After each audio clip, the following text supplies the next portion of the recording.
Hi, welcome back guys. This is your sensei, back with another fanfiction. This is the first part of What If Revived Naruto Got Harem. Now before starting, please give this video a like and subscribe to the channel if you want more videos like this. Now let's get into the fanfic. Greetings, mortal. Uzumaki Naruto opened sleep-gummed eyes and promptly snapped them back shut. Hanging before him against the endless white was a creature straight out of nightmare, its golden black eyes framed by a wave of white tresses, bleached of all color, deathly white, from which two horns of crimson peaked. Pallid, purplish emaciated skin, ribs exposed beneath the robe. A dagger clenched firmly between its jagged teeth, its lips pulled back in a ghastly grin. He wanted to deny it, to refute its existence, but there could be no mistaking it. Shinigami, do not close your eyes. Unbidden, the last Uzumaki watched his lids snap open, forcing him to regard the imposing apparition once more. A cold chill shot down his spine at the sight of the specter looming before him, one he quickly quelled. If he was going to hell, then he'd at least face his afterlife with dignity. Oh, it's you. Rise. The Reaper intoned.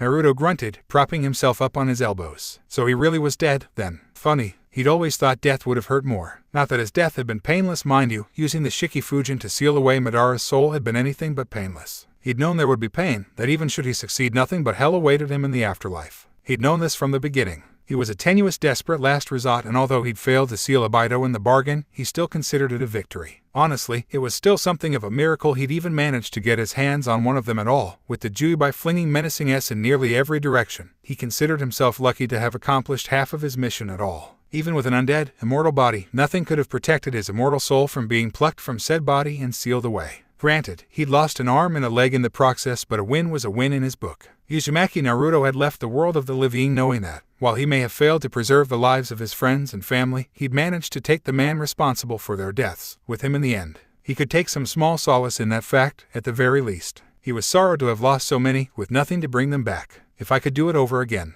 The world as you know it is coming to an end, mortal. The Reaper droned on, dragging out each syllable with the deep double timbre befitting of an entity of its stature. You may have sealed the one known as Uchiha Madara, but his legacy lives on. Already there is an imbalance in the souls I have come to collect. Yours is among them. You think I don't know that? Naruto allowed a single tear to slip from his eye, to plink back into the white, into oblivion. We failed. I failed. The war is over. We lost. Because they had failed. The Shinobi Alliance had been all but decimated. All but the Raikage were dead. Madara might be gone, but Abido had likely gained possession of the remaining Biju by now, his own included. His only regret was that he hadn't been able to try and drag Abido with him to hell. That man deserved to burn in the ninth circle for the crimes he'd committed in the name of his so-called peace, not that there was anything more to be done about it.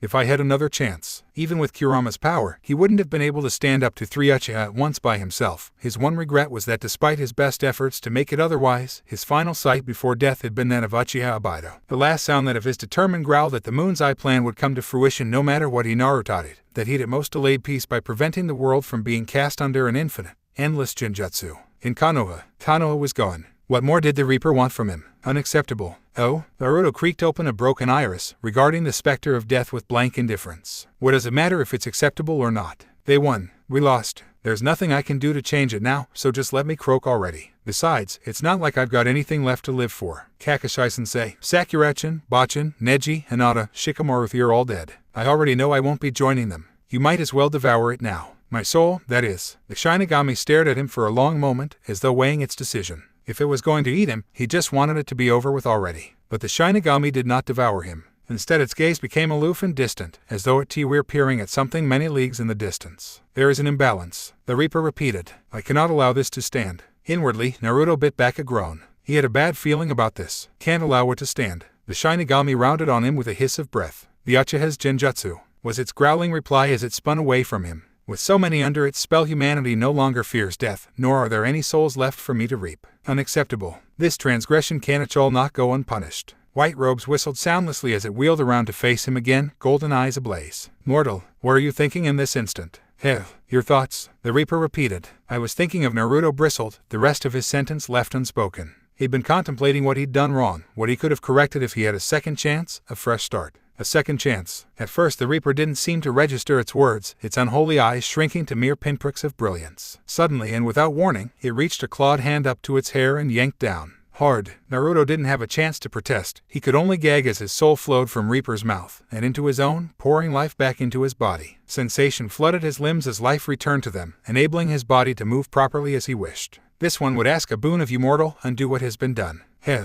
I shall return to you the yin chakra of your tenant, bequeathed to me by your father, he decided after a moment's consideration. Be thankful. Before Naruto could protest, the Shinigami removed the knife from its mouth and, without warning, plunged it to the hilt in its stomach. Gore squirted out of the wound, wrenching Naruto's stomach from within, though the wound was not his own. What the hell are you doing? He gawped as the Shinigami dragged out a milk-white substance from its stomach that looked succinctly like was that a soul. Without a word, the Reaper dropped its essence across his prone form, suffusing his body in a warm glow from his head to his toes. He struggled to his feet, gawping as the Nine Tails chakra flared about his body, only to vanish an instant later. He could feel the power of his tenant rushing through his veins. The only absence was its consciousness. There, the Shinigami took the knife between its teeth once more. Your chakra is restored to you. Use it well and wisely. I don't want it, though. Like an iron trap, the Shinigami's gaze locked onto the shinobi's own. The sheer intensity of its stare, the sudden ice in its expression, was enough to silence the blonde. Nothing moved. Nothing at all. And then it spoke, voice black as pitch, eyes cold as the coldest winter. Your soul is already in my domain, mortal.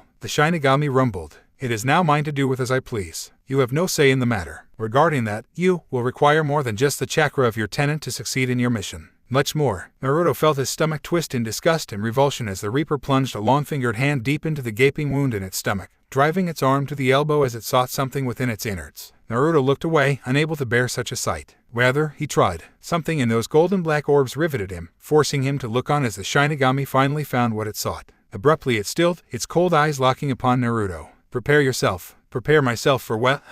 Hard. Naruto cried out in pain and surprise as the scalding liquid struck his eyes, searing itself into his retina. He doubled over in utter agony. It felt like someone had plunged burning brand into both his eyes. They burned. Oh dear Kami, did they burn? Yeah, what the hell did you just do? He glowered at the Shinigami, or at least, what he thought was the Shinigami. Everything was so blurry he could barely make out coherent shapes. The Reaper laughed. It was a deep, throaty sound. Behold yourself in the blessing I have given you, Uzumaki Naruto. It paused, contemplating. Or perhaps I should call you Uchiha Naruto. The Reaper beckoned, indicating the reflective surface that served as the ground at their feet. Naruto followed its direction and balked, alarmed to find a stranger staring back at him. His blue eyes were gone dark into almost charcoal, his hair having faded to black as well. His skin was a tad paler than he remembered it being, having lost most of the luster it had gained over the years. It was still his face, whiskers and all, but even as he looked on, those faded, diminished in the wake of this strange transformation. He scarcely recognized himself. His visage was still his own somehow, only not. Thankfully, the voice that emerged was still his own. If that had changed, he would have lost his mind. What have you done? The Shinigami offered a rictus of a grin. Consider it proof of my trust in you. I look like a Uchiha. That was my intent. The godlike entity replied. Your existence as Uzumaki Naruto will pose a hindrance to the task I have assigned you, thus, you are Uchiha. Boy, Naruto hissed out in a fierce whisper. Cut the crap, I don't give two shits if you're the Reaper or not. Don't go changing people's faces without asking. You know I don't want this, and I sure as in hell don't want these damned eyes. Madara's eyes now, change me back right now or. The Reaper met his ire with a flat stare and licked its lips. If you'd rather I consume your soul here and now, then by all means, I shall do so. Naruto blanched, his resolve wilting in the face of this threat. While it was true he'd accepted his demise, he wasn't all that eager to enter into the belly of the beast. If there was something anything could do to right the wrongs made by Madara and his twisted ideals, he should jump at the chance, right? But he was tired. Oh, so very tired. Tired of fighting. And if the Shinigami really was about to return him to the land of the living, it would be his one chance, his only chance, a chance to make things right. A chant from the land of the dead. You will act in my stead. The apparition continued on unheeded, but on one condition: you must undo the damage that has been done. Right the wrongs of the past, correct the mistakes of the old generation for the sake of the young. I will give you as much time as needed. But know this, if you fail your assigned task, you will suffer the consequences of your actions. Should you falter, your deeds will be known to me. Should you hesitate, I will come for you. Should you perish before completing your assigned task, I will devour you, trapping your soul in my stomach until the end of time. This is our pact. This is our contract. But we have tarried in limbo too long. There is work to be done, and you are the one who must do it. Don't I get any say in this? Naruto groaned. None, the Reaper growled. Now be off with you. Now wait just a damned min. Ute. Naruto blinked and the white was gone. In its place hung a full moon, peeking out beyond the rim of the clouds, gazing upon a sea of trees below. Falling, he snarled in surprise, flinging a hand out to snare the nearest branch in his grasp, his fingers wrapping around the damp pines like an iron vice. Grunting as he struggled to arrest his momentum, the former Jinchuriki tethered himself to the tree with chakra, sticking to its surface as one with the ground. He hung there for a moment, his senses still reeling from the sudden drop in pressure. Oi, he grumbled to himself, at least drop me on solid ground, you know. He frowned up at the moon. Evidently Abido had yet to enact the moon's eye plan. Inwardly, he heaved a sweet sigh of relief. Thank Kami in heaven. There was still time, then. Time enough to find that prick of an Uchiha and drag him down to hell. Then he would find Sasuke, beat the ever-loving crap out of him and him. What have we here? Taking a moment to orient himself, he caught sight of a telltale flicker of movement only a few feet below his perch. Stilling his breath, he waited until they were past before taking stock of them. 3 grown men and 1 girl with strikingly scarlet hair. She couldn't have been more than 4 years younger than him, placing her near 14 or 15 years of age. He couldn't see their faces as their backs were to him, even so he doubted he would have been able to make them out in the gloom. Still, something struck him as odd. Though the group of shinobi encircled her, suggesting they weren't, in fact, an escort after all, her hands were held behind her back. Why would anyone walk like that? A knot of rope around her wrists merely confirmed his suspicion, as did the hands of the man who held it. Kidnappers. Naruto's mind raged, torn between reluctance and resistance. Did he really have the time to play hero right now? For all he knew, Obito was preparing the Moon's Eye plan even as he dithered here. Eventually anger won out. He felt his eyes begin to burn as he watched them creep further and further away, blissfully unaware of his presence. That didn't last long.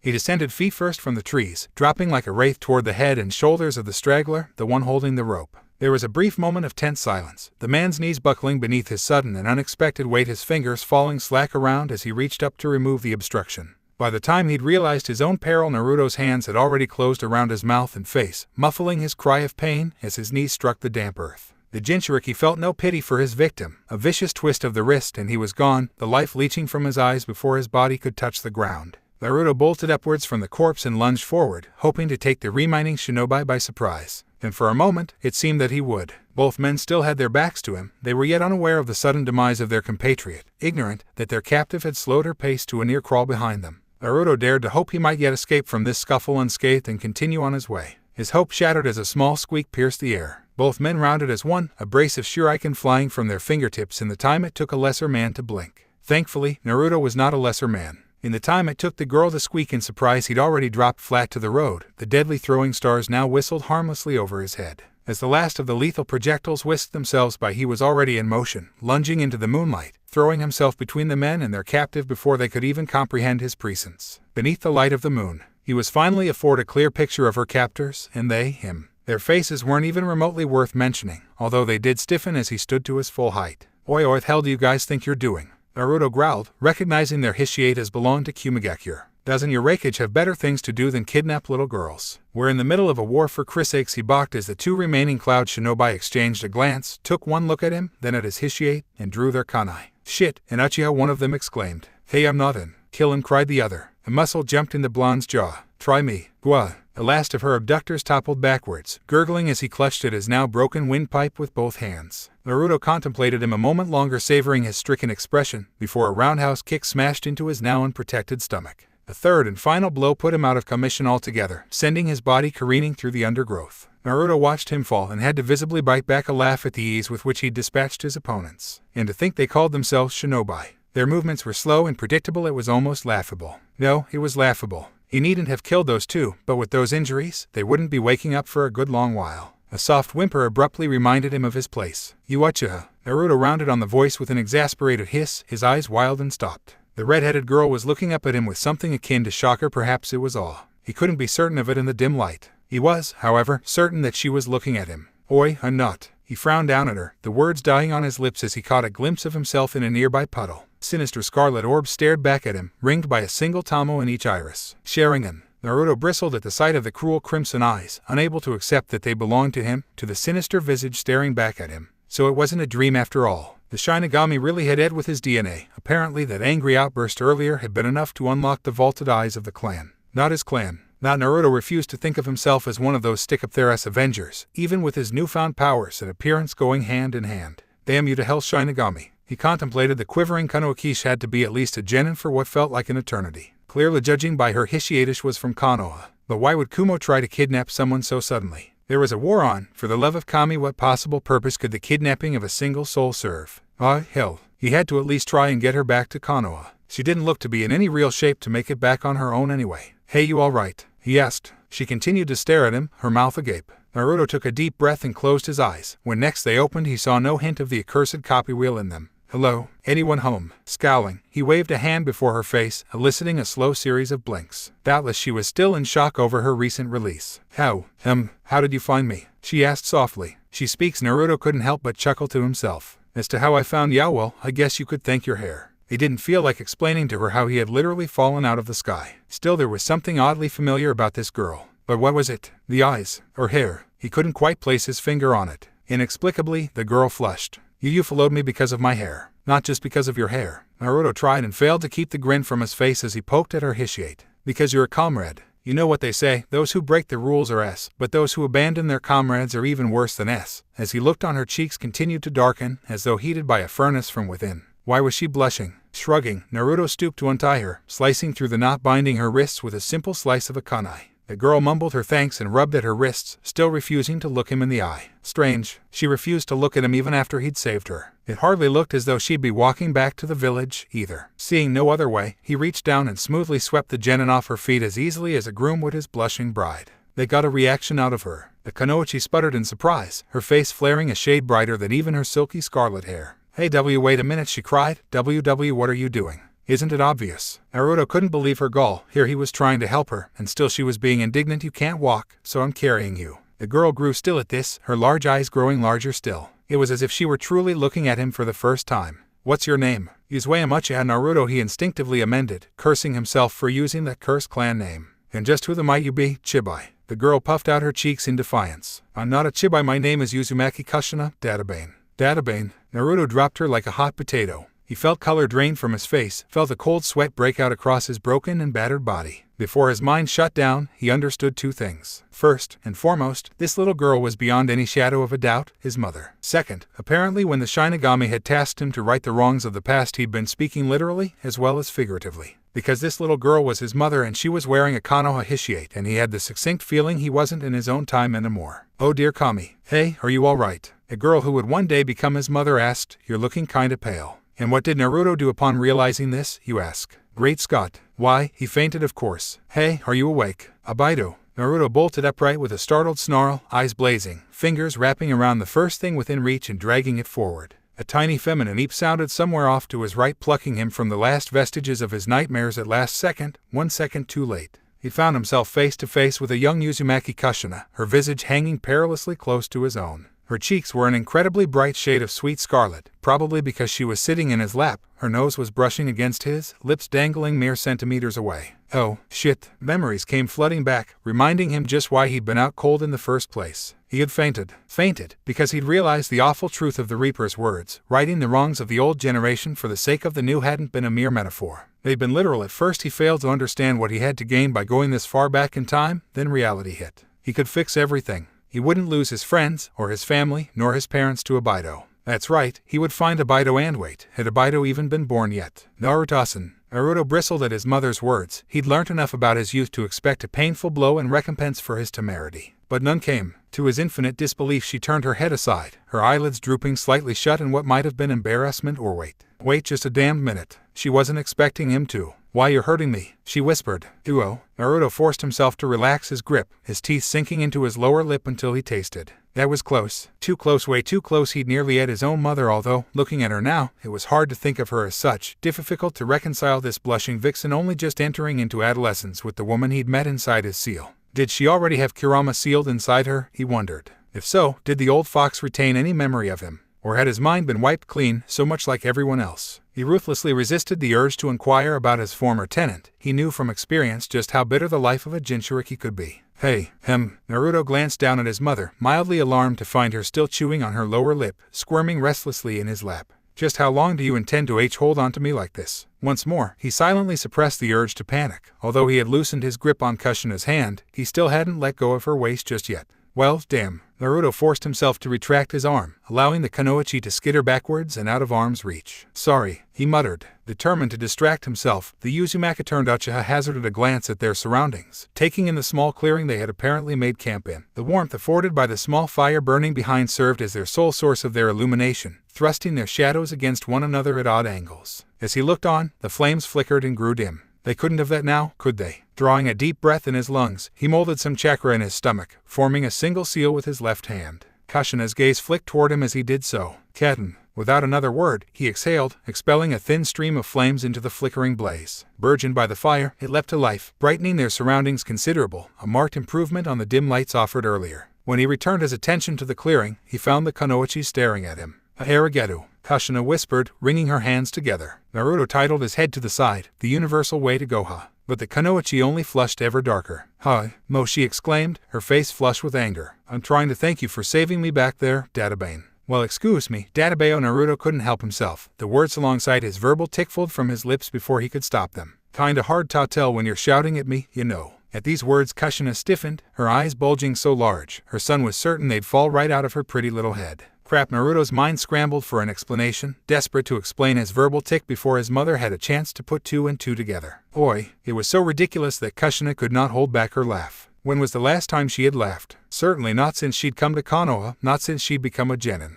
For a moment, Naruto looked at her like she was nuts, but when he realized she was laughing at his comment and not at him, he grinned. Inwardly, he was taken aback. He'd been expecting confusion, not laughter. Kushina covered her mouth as she snickered, fighting back another fit of giggles. "I thought I was the only who did that. Never thought I'd hear it from an Uchiha despite himself." The former blonde sweat dropped at the girl Whro would one day become his moth. Was she really going to accept such an implausible answer based solely on her own observations? Well, he shrugged to himself, might as well play along. "Well, I'm not like most Uchiha." "Yeah, I noticed." Kushina beamed, a bright smile lighting up the features of her face. "For starters, you don't have a gigantic stick up your ass." Naruto tried his best not to laugh, he really, truly did. But the moment his mother mentioned the word stick and ass, it was all he could do to contain himself. He'd chosen those very same words years before in his youth to describe the antisocial tendencies of a certain Avenger. For his own mother to throw them back in his face was simply too much for him to bear. He snickered, sharing and flaring anew, in response to the sudden emotional outburst. He half expected Kushina to flinch at the sight of them. The redhead didn't so much as bat an eyelash. "Why are you laughing?"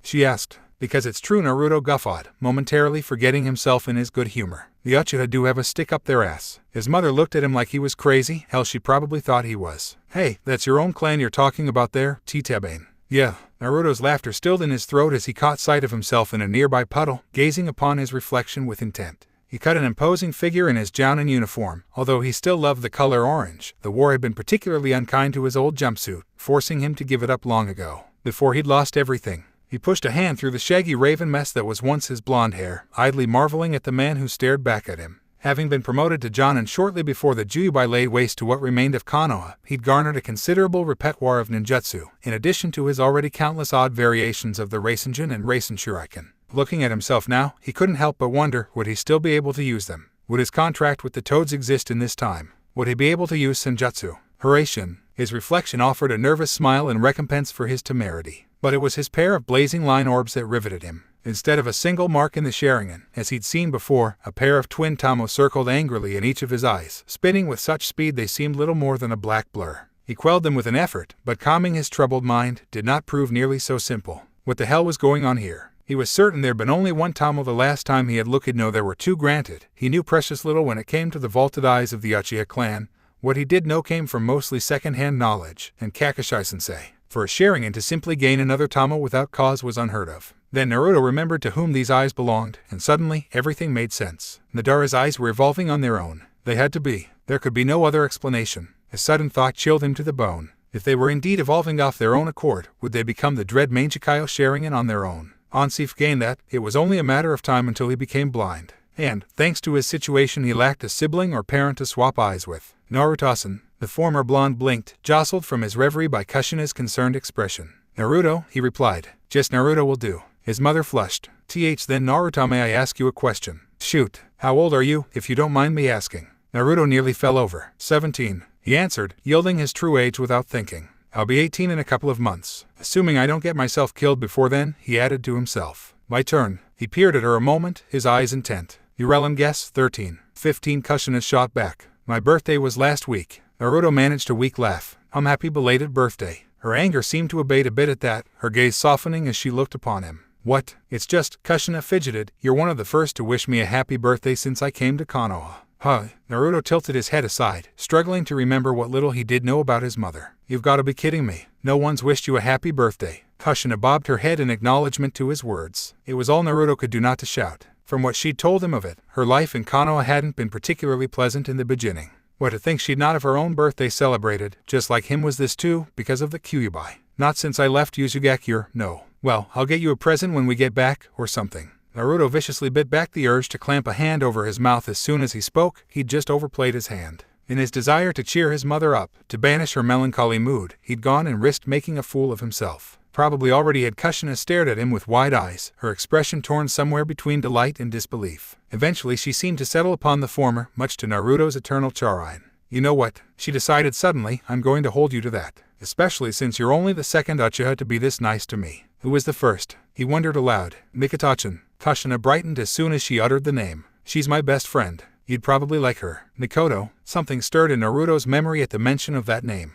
He couldn't quite put his finger on it. Hadn't he heard that one somewhere before? Surely he had. Well, if the name was that important then he'd remember it sooner or later. Say Naruto-san. Yeah. Can I ask you something else? What is this? 20 questions. Naruto laughed lightly. It was so damnably strange talking to a younger version of his mother. That didn't mean he wasn't enjoying himself, though. After the horrors he'd endured with the Fourth Shinobi War, it was a welcome relief just kick back and relax, even if only for a little while. At her crestfallen expression, however, he waved her on. Promise you won't laugh. I just single-handedly saved you from 3 enemy shinobi. The deadpan was barely concealed. I don't think I'm going to be laughing at you anytime soon. As I recall, you also dropped me. Kushina pointed out scathingly. You also fainted the minute I told you my name. Sorry for that. Naruto flushed in embarrassment. He silently swore he would never, ever faint again, no matter how embarrassed or surprised he might be. Anyway, you wanted to ask me something.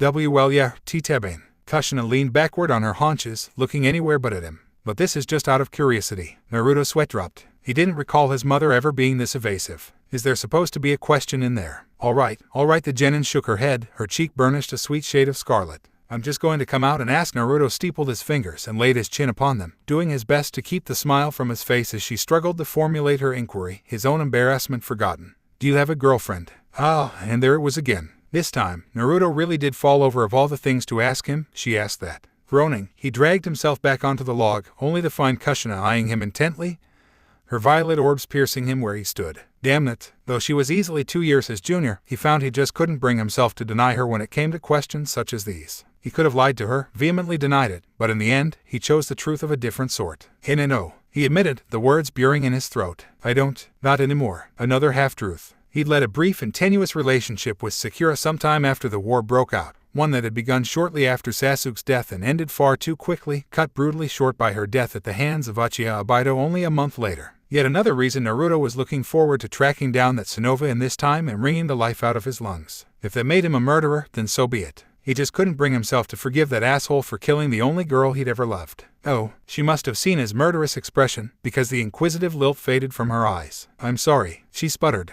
I didn't mean to. No, don't be. Naruto shook his head. It happened a long time ago. I'm over it. No, he thought with a pang of regret, he was not over it. Sakura's death still cut him like a knife at times. They could have had something special, something wonderful. That month, brief though it might have been, had been the best month of his life. They'd been each other's first. There had been talk of starting a life together, of raising a family, when their war was finally over. And then Obito gutted her like a pig. He would never forgive him for that. Never. Naruto was normally a peaceful person most of the time was undertaking this, for that very reason, but for that man, he would make an exception. A very painful exception. Was she special to you? Kushina asked with renewed interest. Now that she knew he wasn't angry with her, she seemed intent to milk him for every little detail. Naruto was happy to oblige her. It was always better to focus on the happy times than the dour, after all. Yeah. Naruto felt a wistful smile tug at his lips. She was. What happened to her? She died. Kushina flinched. Naruto didn't blame her. No, not their baka that tickles. Even now, he could still hear her laughter. He felt his heart lurch a little bit. Although Sakura had long since passed, the pain of that passing still surprised him sometimes. It was like a punch in the gut.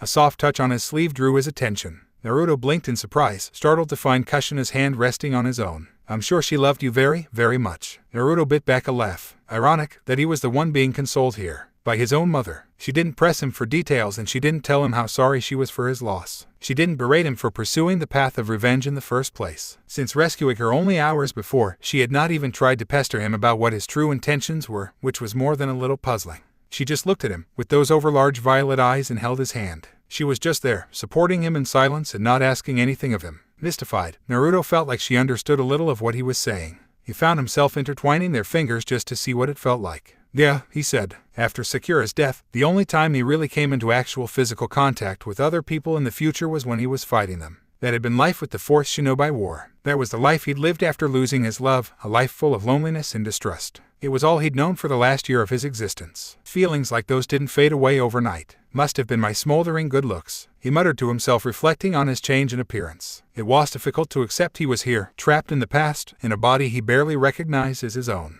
Difficult but not unacceptable. Now that he was here, could change things for the better, correct all those mistakes made, help all those who suffered. But he had to be careful. If he changed too much, if he altered the timeline with impunity, he might wipe out lives that had yet to be born. Although he was still struggling to find a way to go about that. Come on. She rose and tugged on his hand, indicating a pair of sleeping bags she'd laid out near the firelight. You should probably get some sleep, T-Tabane. We're going to have a long walk back to Konoha in the morning. Yeah, he said again. He allowed her to guide him off the log and they broke their contact as they started walking. Her long crimson swished behind her with each step, drawing his attention. It almost seemed to glow in the firelight, like the color of. He thought it was beautiful. He'd always envied not having his mother's pretty crimson hair. It was all he could do not to reach out and touch it. Just a little. By the way, I think you are. Kushina spun to face him abruptly, tresses twirling about her in a curtain of scarlet. Naruto stiffened, his hand frozen in the process of reaching out toward her. Are, he asked, handsome, I mean. The Uzumaki turned Uchiha chuckled, his spirits restored. He didn't mind accepting a compliment from his mother. Is that so? Kushina beamed at him, and her smile was like sunshine in the warmth of the fire. Let's get some sleep then, shall we? She turned in place. We're pretty far from the border, I think. We should be safe here. Her gaze flicked toward the flames in an unspoken question.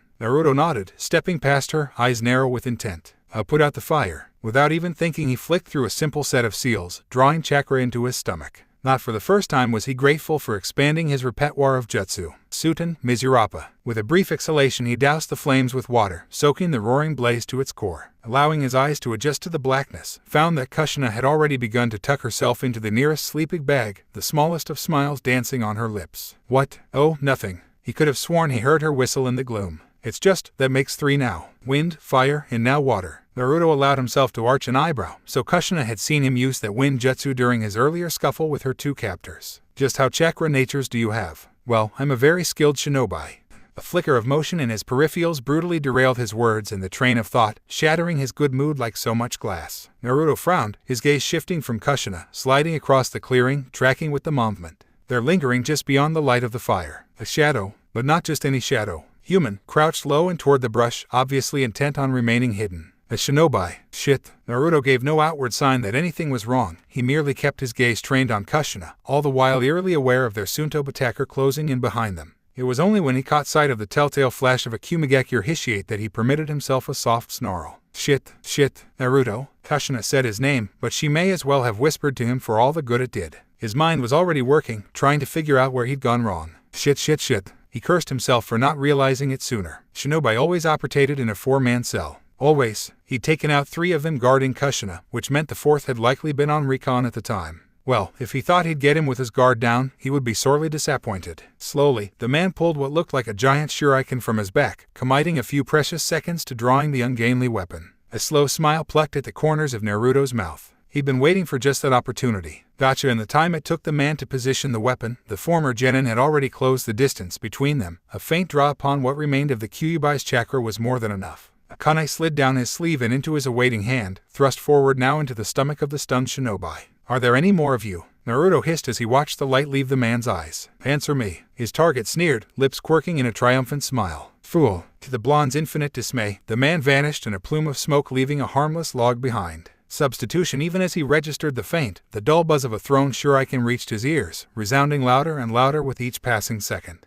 Kushina's scream ripped through his ears like a knife. Kushina. She was their target. There was no time to think, only for reaction. Naruto forcibly drew upon Kurama's chakra once more, willing the golden cloak to enfold his body, augmenting his already inane speed. He surged backwards from whence he came, shearing through entire branches in his haste, uncaring as they tore and slashed at his face. Please let me be in time. Try as she might, Uzumaki Kushina couldn't bring herself to understand what just happened. 1 minute she'd been chatting amicably with Naruto. She found she quite liked the Uchiha. He was smooth and easygoing, a good talker, nothing like the rest of his clan. He'd single-handedly saved her from being taken to Kumo, where death or torture or worse awaited her. That alone spoke volumes for his character. She still couldn't see why he'd fainted after she told him her name, but even that had become a fleeting thought once he'd opened up to her. And she maybe kinda sorta found him so what attractive. The next thing she knew, her savior narrowed his eyes in consternation, spat a foul oath beneath his breath and darted into the black of the woods. At first, Kushina had thought she'd upset him. Then she heard it, the distinctive whump of a substitution technique. Her turned to ice in her veins. An attack. but they were supposed to be safe here. The droning buzz of a massive shuriken filled her ears, shattering that misconception. Kushina yelped and staggered backwards, sparing herself a swift end.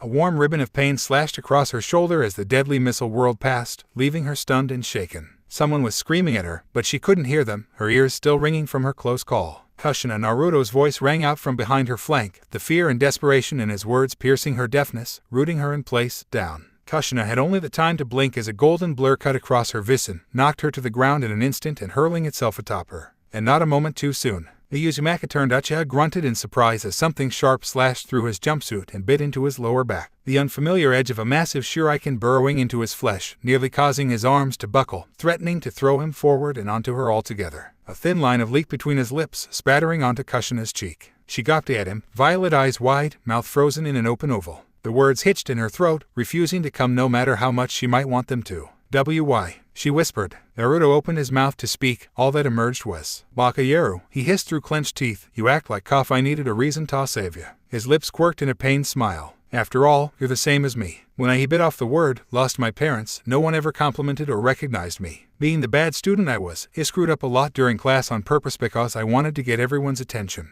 It didn't matter if they laughed at me or cursed me. I couldn't get anyone's attention when I tried, so I acted like an idiot. It was like I was an outsider. You know how that feels, right?" She did know how that felt. For the longest time she'd thought herself alone. Mikoto was one of her only friends. Even so, she was oft on missions and couldn't be there for her when she needed her the most. Like now, for instance. Now as she lay there, helpless to do anything but watch bitter tears well in his eyes. It was tough. "Right, Kushina?" he asked. "You were lonely, right? I'm sorry. You shouldn't have to feel that way. I'll try to do something about that this time around." Kushina's heart nearly leapt into her throat as he slumped forward, falling atop her, collapsing into her arms like so much dead weight. She wanted to weep as his eyes slid shut. Had he just died in her arms? No, he couldn't die, not here, not now. No, Kushina gasped in surprise as her eyes snapped scarlet and slitted, a soundless sob exploding from the back of her throat. She knew Kyuubi was taking advantage of her emotionally unbalanced state, using this chink in her armor to take control. Even so, she could bring herself to stop him. Couldn't, as her hair stood on end, the crimson cloak creeping across her body, sheathing her like a second skin. Hate, she couldn't think of anything else. She hated fate, loathed it, despised it for giving her someone special, someone she could talk to, and then just as swiftly wrenching them away in the blink of an eye. No, a red haze draped itself over Kushina's vision, blinding her to all else. She felt the boiling chakra roil around her, twitching in anticipation of slaughter to be had. There out of the corner of her eye, she saw him. The one who'd killed Naruto. "Murderer," she snarled at him, and he gawped back at her, his mouth forming an open oval of outright disbelief. He took a small, staggering step backward. That was all he managed before she pounced, shrieking like a banshee. Chains of chakra, her one true talon, burst from her back, coiling forward even as she descended upon the Kumo-nin, a specter of death and destruction. Somehow, the man managed to draw his sword before she fell upon him, shrieking and spitting and slashing. It would do him little good. She felt cold steel bite into her cheek, but once before her chains seized upon it and ripped it from his grasp, leaving him open to for her finger snow clasto ripped through his white vest and into his stomach. "Him monster," the man rasped. "Shut thee up," she screamed, baring her fangs in a sibilant snarl. "I'll kill you, T-Teben." Her chakra chains hit him squarely and then slammed him back into a tree. He didn't scream, didn't cry out, but his mouth formed a tight grimace, and his eyes looked up at her, pleading. Mercy, they seemed to say, please don't kill me. Kushina wasn't feeling merciful. Her chains thrust deeper, driving through flesh and bone, pinning him to the bark of the tree, skewering his body. She held him under the arms, and looked into those eyes and watched the life drain out of them. Memories of loneliness flooded her and she felt the rage rise. Alone. She was alone again. The one person who had saved her, the only individual who'd shown her that smile, was no longer with her. He was gone. And it was this one's fault. Something inside Kushina twisted at the realization. She raised a clawed hand, intent on carving up the Kumo-nin's corpse. She would slaughter him, tear him to pieces. She'd. Boy! A hand closed around her wrist, heedless of the scalding chakra searing into their skin. Kushina rounded on them, ready to cut down her attacker. Instead she jerked back as if she'd been burned.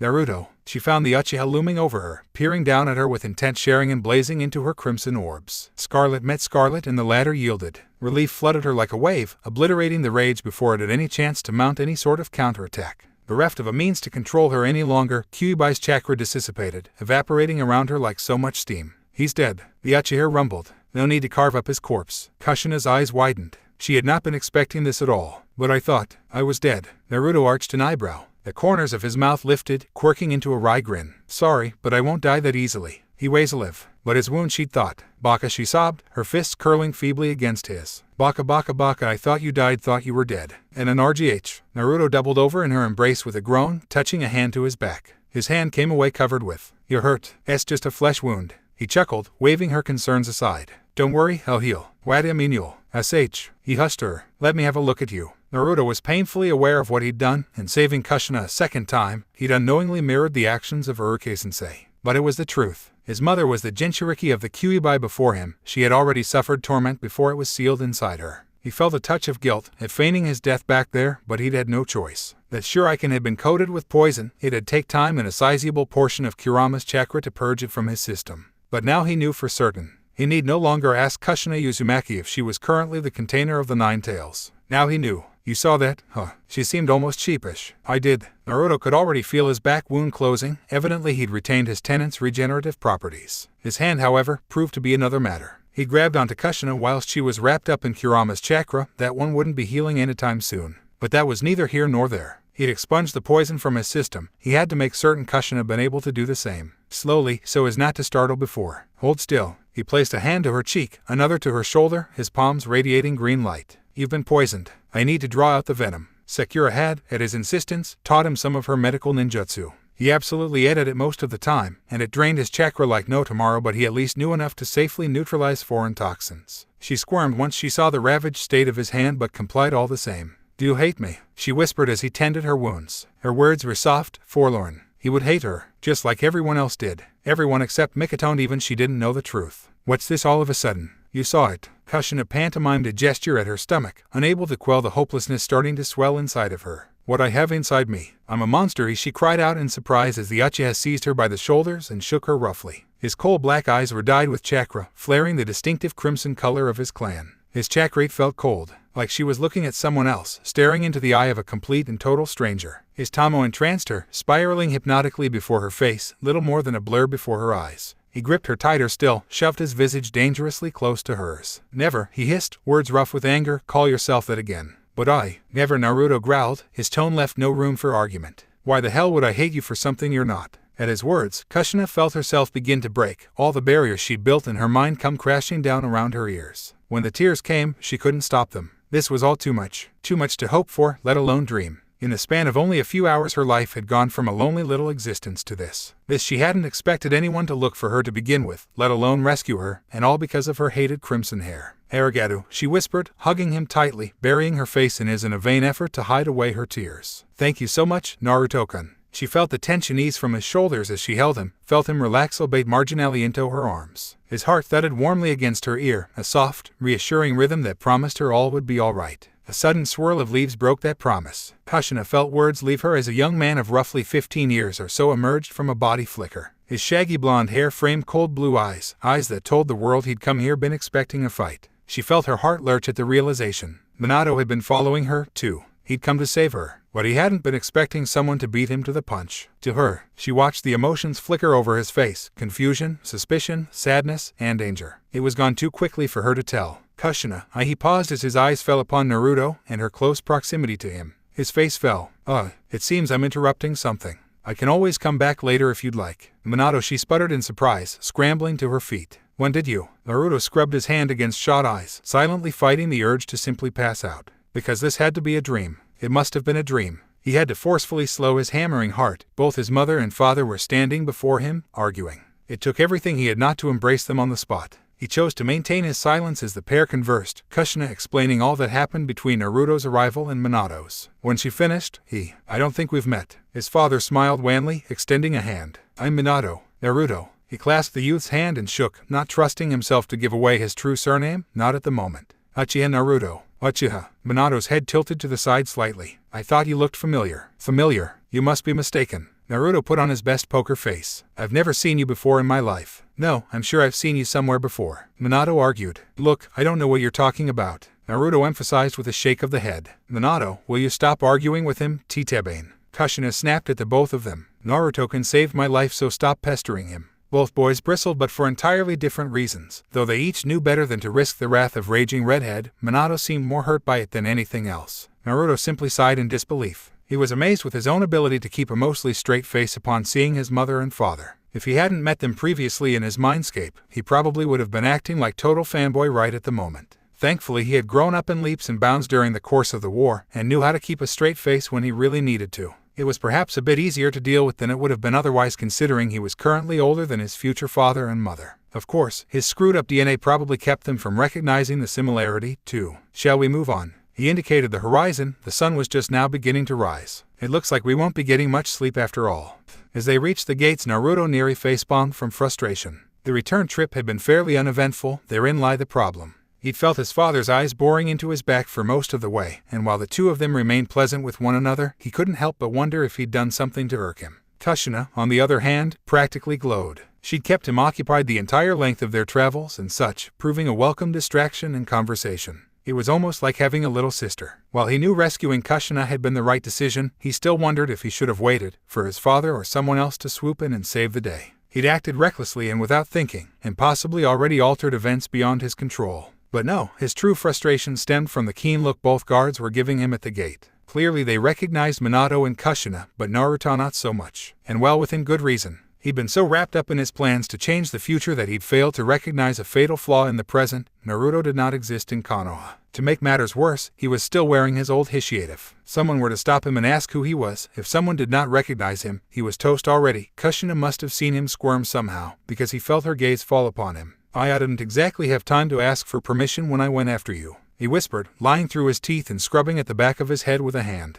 It was kind of a rush job. The Konoha's cheeks promptly swelled a scintillating shade of scarlet. She stiffened her posture and flicked her eyes toward Naruto. She blinked. If you keep saying things like that, I'm going to fall for you. Did you say something? And nothing, Kushina spluttered. Nothing at all. The Ambu inclined its head curtly before him. Lord Hokage wishes to speak with you regarding your retrieval of Uzumaki Kushina. Also, Mikoto-sama wishes me to inform you she awaits your arrival at the earliest convenience. You are to come with us. Without another word, they turned and encircled him. Kushina searched for her rescuer's eyes, but they stared fixedly at the ground before them like cold, sharp onyx. She felt her twist uncomfortably at the sight. Whatever the Ambu had said must have badly rattled Mikoto-sama. Naruto's first instinct was to decry the words, to deny that he was an Uchiha. His second was to ask just who this Mikoto person was and what she wanted with him. His third and final decision was to take a deep breath and clear his mind, compose himself, and above all remain calm. Hopefully his presence in the past hadn't changed too much already. And there you have it, Naruto finally sets foot in the village. However, the question remains, will he receive a warm welcome from the Uchiha,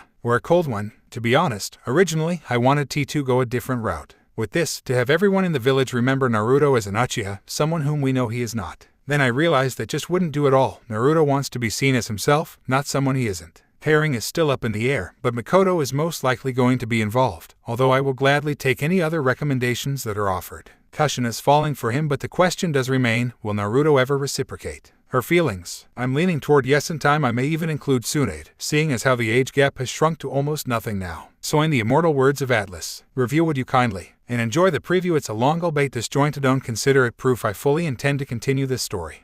Well, hello there, handsome. Naruto opened his eyes and turned in the direction where the voice had come from, only to come face to face with possibly the most gorgeous girl he'd ever seen. He found himself peering into the coal-black eyes of another Uchiha, a lithe beauty with long, lustrous black hair and a body that, despite being clad in Konoha fatigues, would have made even Tsunade Bachin green with envy. She smiled warmly and she strode to meet him, claiming the seat opposite him on the bar without so much as an invitation. There was a cool, aloof air about her, as though she existed solely to strike fear into the heart of others. He could appreciate that in a woman. Have we met? Naruto failed to bite back that inquiry before it could leave his lips. While he didn't know her, from her gaze, it was obvious the woman knew him. No, we haven't, the Konoha replied. But I'm sure Kushina's told you all about me.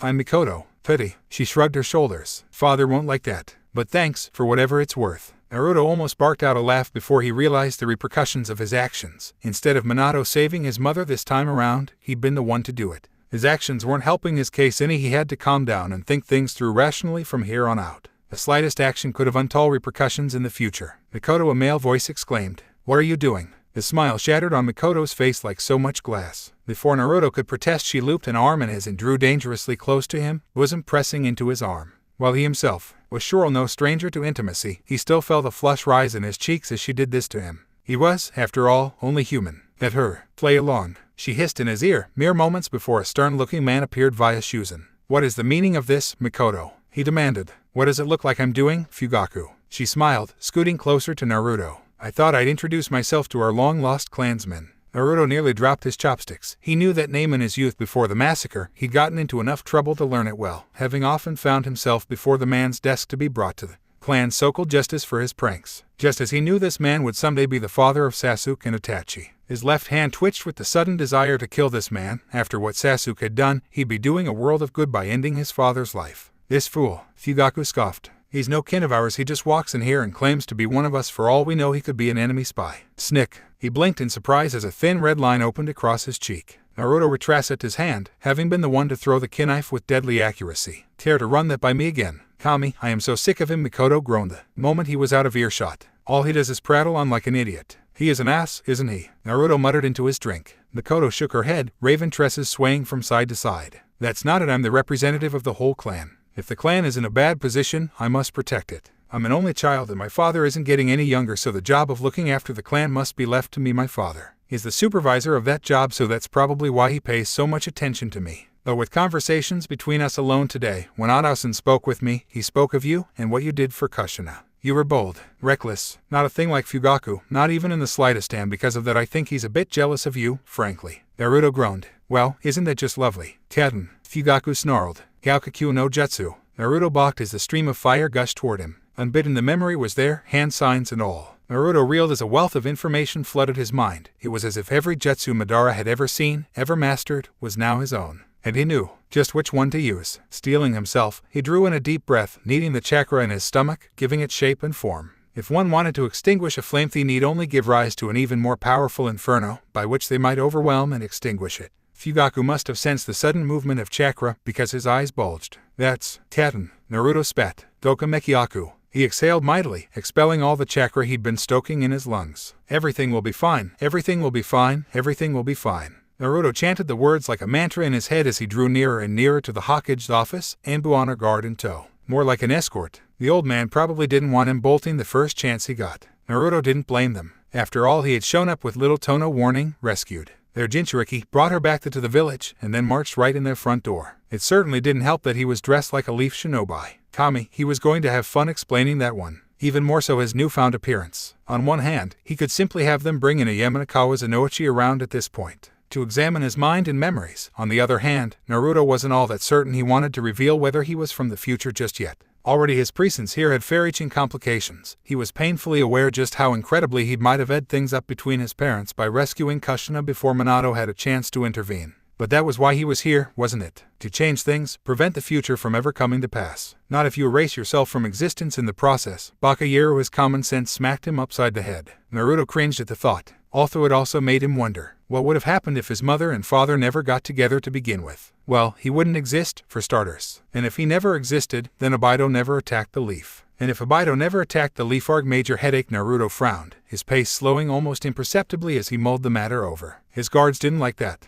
Not one bit. Keep moving, outsider. One of the Anbu elbowed him in the back, forcing him to keep up. Naruto bit back a growl and valiantly fought the urge to racing in the man and the rest of his squad into a nearby wall. Oh, and it would have been so easy, too, but if he pulled a stunt like that now, he was liable to get himself thrown out of the village before he even had a chance to explain why he was here. And just how am I going to explain that, anyway? He wondered. He did his best as they drew close, mentally preparing himself for what lay on the other side. No fainting. Check. No spazzing out. Check. Cold sweat. Check. Just as he was about to set foot into the office and prepare himself for the lie of a lifetime and possibly the most epic fail in existence, a cold hand settled upon his shoulder. Hold, Myrtle. The Uchiha nearly jumped out of his skin because there, hovering before him in the black, was a face he'd hoped to never, ever see again. The Shinigami. Naruto opened his mouth to voice a reply, only to realize the guards around him had ceased moving. Everything had ceased. Time itself had stopped, the colors of the world having faded to a grim black and white. They were alone, frozen here in this moment of time. Thousands of thoughts ricocheted in his mind. Countless words sought to leave his lips as those dread eyes peered out at him from within macabre grin.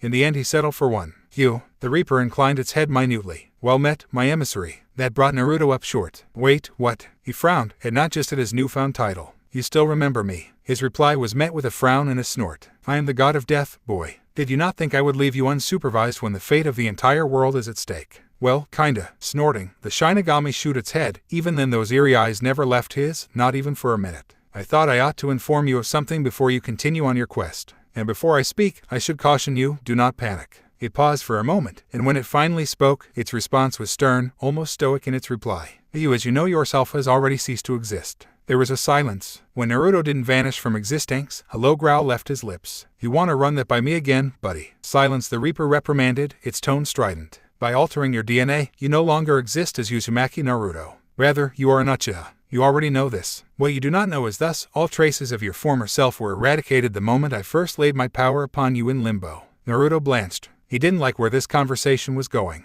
Please tell me that doesn't mean what I think it means. Shinigami nodded. The old you may yet still be born in this timeline, but any effect his existence might have had upon you has been nullified, my emissary. At Naruto's continued silence, the Grim sighed. Perhaps I am over-explaining. Allow me to simplify. Say something foul were to befall Uzumaki Kushina, that she were to die, say, at the hands of an enemy shinobi. Were that to happen, even were your mother to perish, and those last traces of your old self eradicated, the you as you now know yourself would still continue on. To exist. Do you understand? He could feel a headache coming on, but the Uzumaki turned Uchiha nodded anyway. Just what the hell did you do to me? Naruto hissed. Not just my face, not just my DNA, but even my destiny. I barely recognize myself anymore. I made a wager against fate. I believe you mortals call it a gamble. The Reaper chortled then. It was a deep, throaty sound. You truly are a unique existence. Your mind and your memories belong to you still, but should another try to pry into those memories, and I suspect the fools of this era soon will, they will see what the you of this time has seen, false memories indistinguishable from a true experience, bequeathed to that body you now possess. You may wish to thank me for this gift,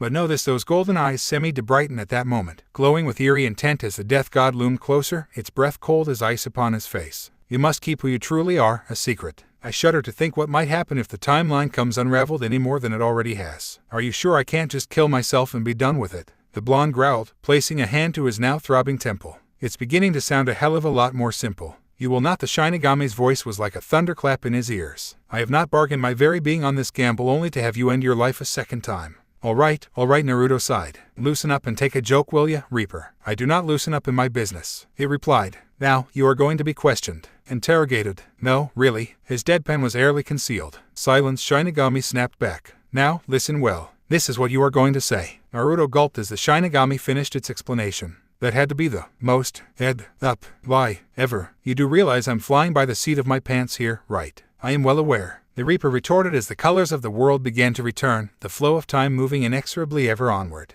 And I trust you to succeed. Before he could reply, the Shinigami was gone, leaving him alone with his escort. Thankfully, neither seemed to have noticed the little time lapse. One of them shoved him towards the doors a tad too roughly, snickering as the blonde stumbled toward the office. He did his best to push all thoughts of revenge from his mind, refusing to show weakness in the face of these fools. Here goes nothing. Naruto tapped softly on the door with his fist and announced his presence. Come in. Tears nearly sprang to his eyes. Upon entering, he found himself staring at a pair of familiar faces, lacking the liver spots of old age as well as stark gray hair, and another which he immediately recognized and gravitated towards. He would have recognized her anyway even without the Juin attire and Hishiate. Even so, he knew those that hair that bust just about anywhere. Even so, his jaw nearly dropped to the floor. Bachin, what did you just call me, punk? The young woman couldn't be more than 20, maybe 25, bristled angrily at his remark. Naruto had just enough time to register the remark before she cannoned forward, fingers clenched into a fist. Less than a day ago, that punch would have hit him. No, Uchiha sang at the sight of her attack, at the sound of battle. She seemed to slow in his peripheral vision, as though she were moving underwater. He wasn't quite sure when he moved or how, for that matter, only that he did, drifting forwards even as the door shattered to timbers behind his back. Kami, but she was so slow. Or was he simply faster now? Boy, whatever the case, she proved no match for him. His fingers locked around her wrist in a vice and gave a sharp twist, breaking the bone like a twig. Snick, she gasped in pained surprise, but Naruto was still moving, sweeping her legs out from beneath, forcing her to the floor with a strength he didn't know he had. Even as she tried to struggle, his fingers found her throat. Tsunade froze, eyes bulging.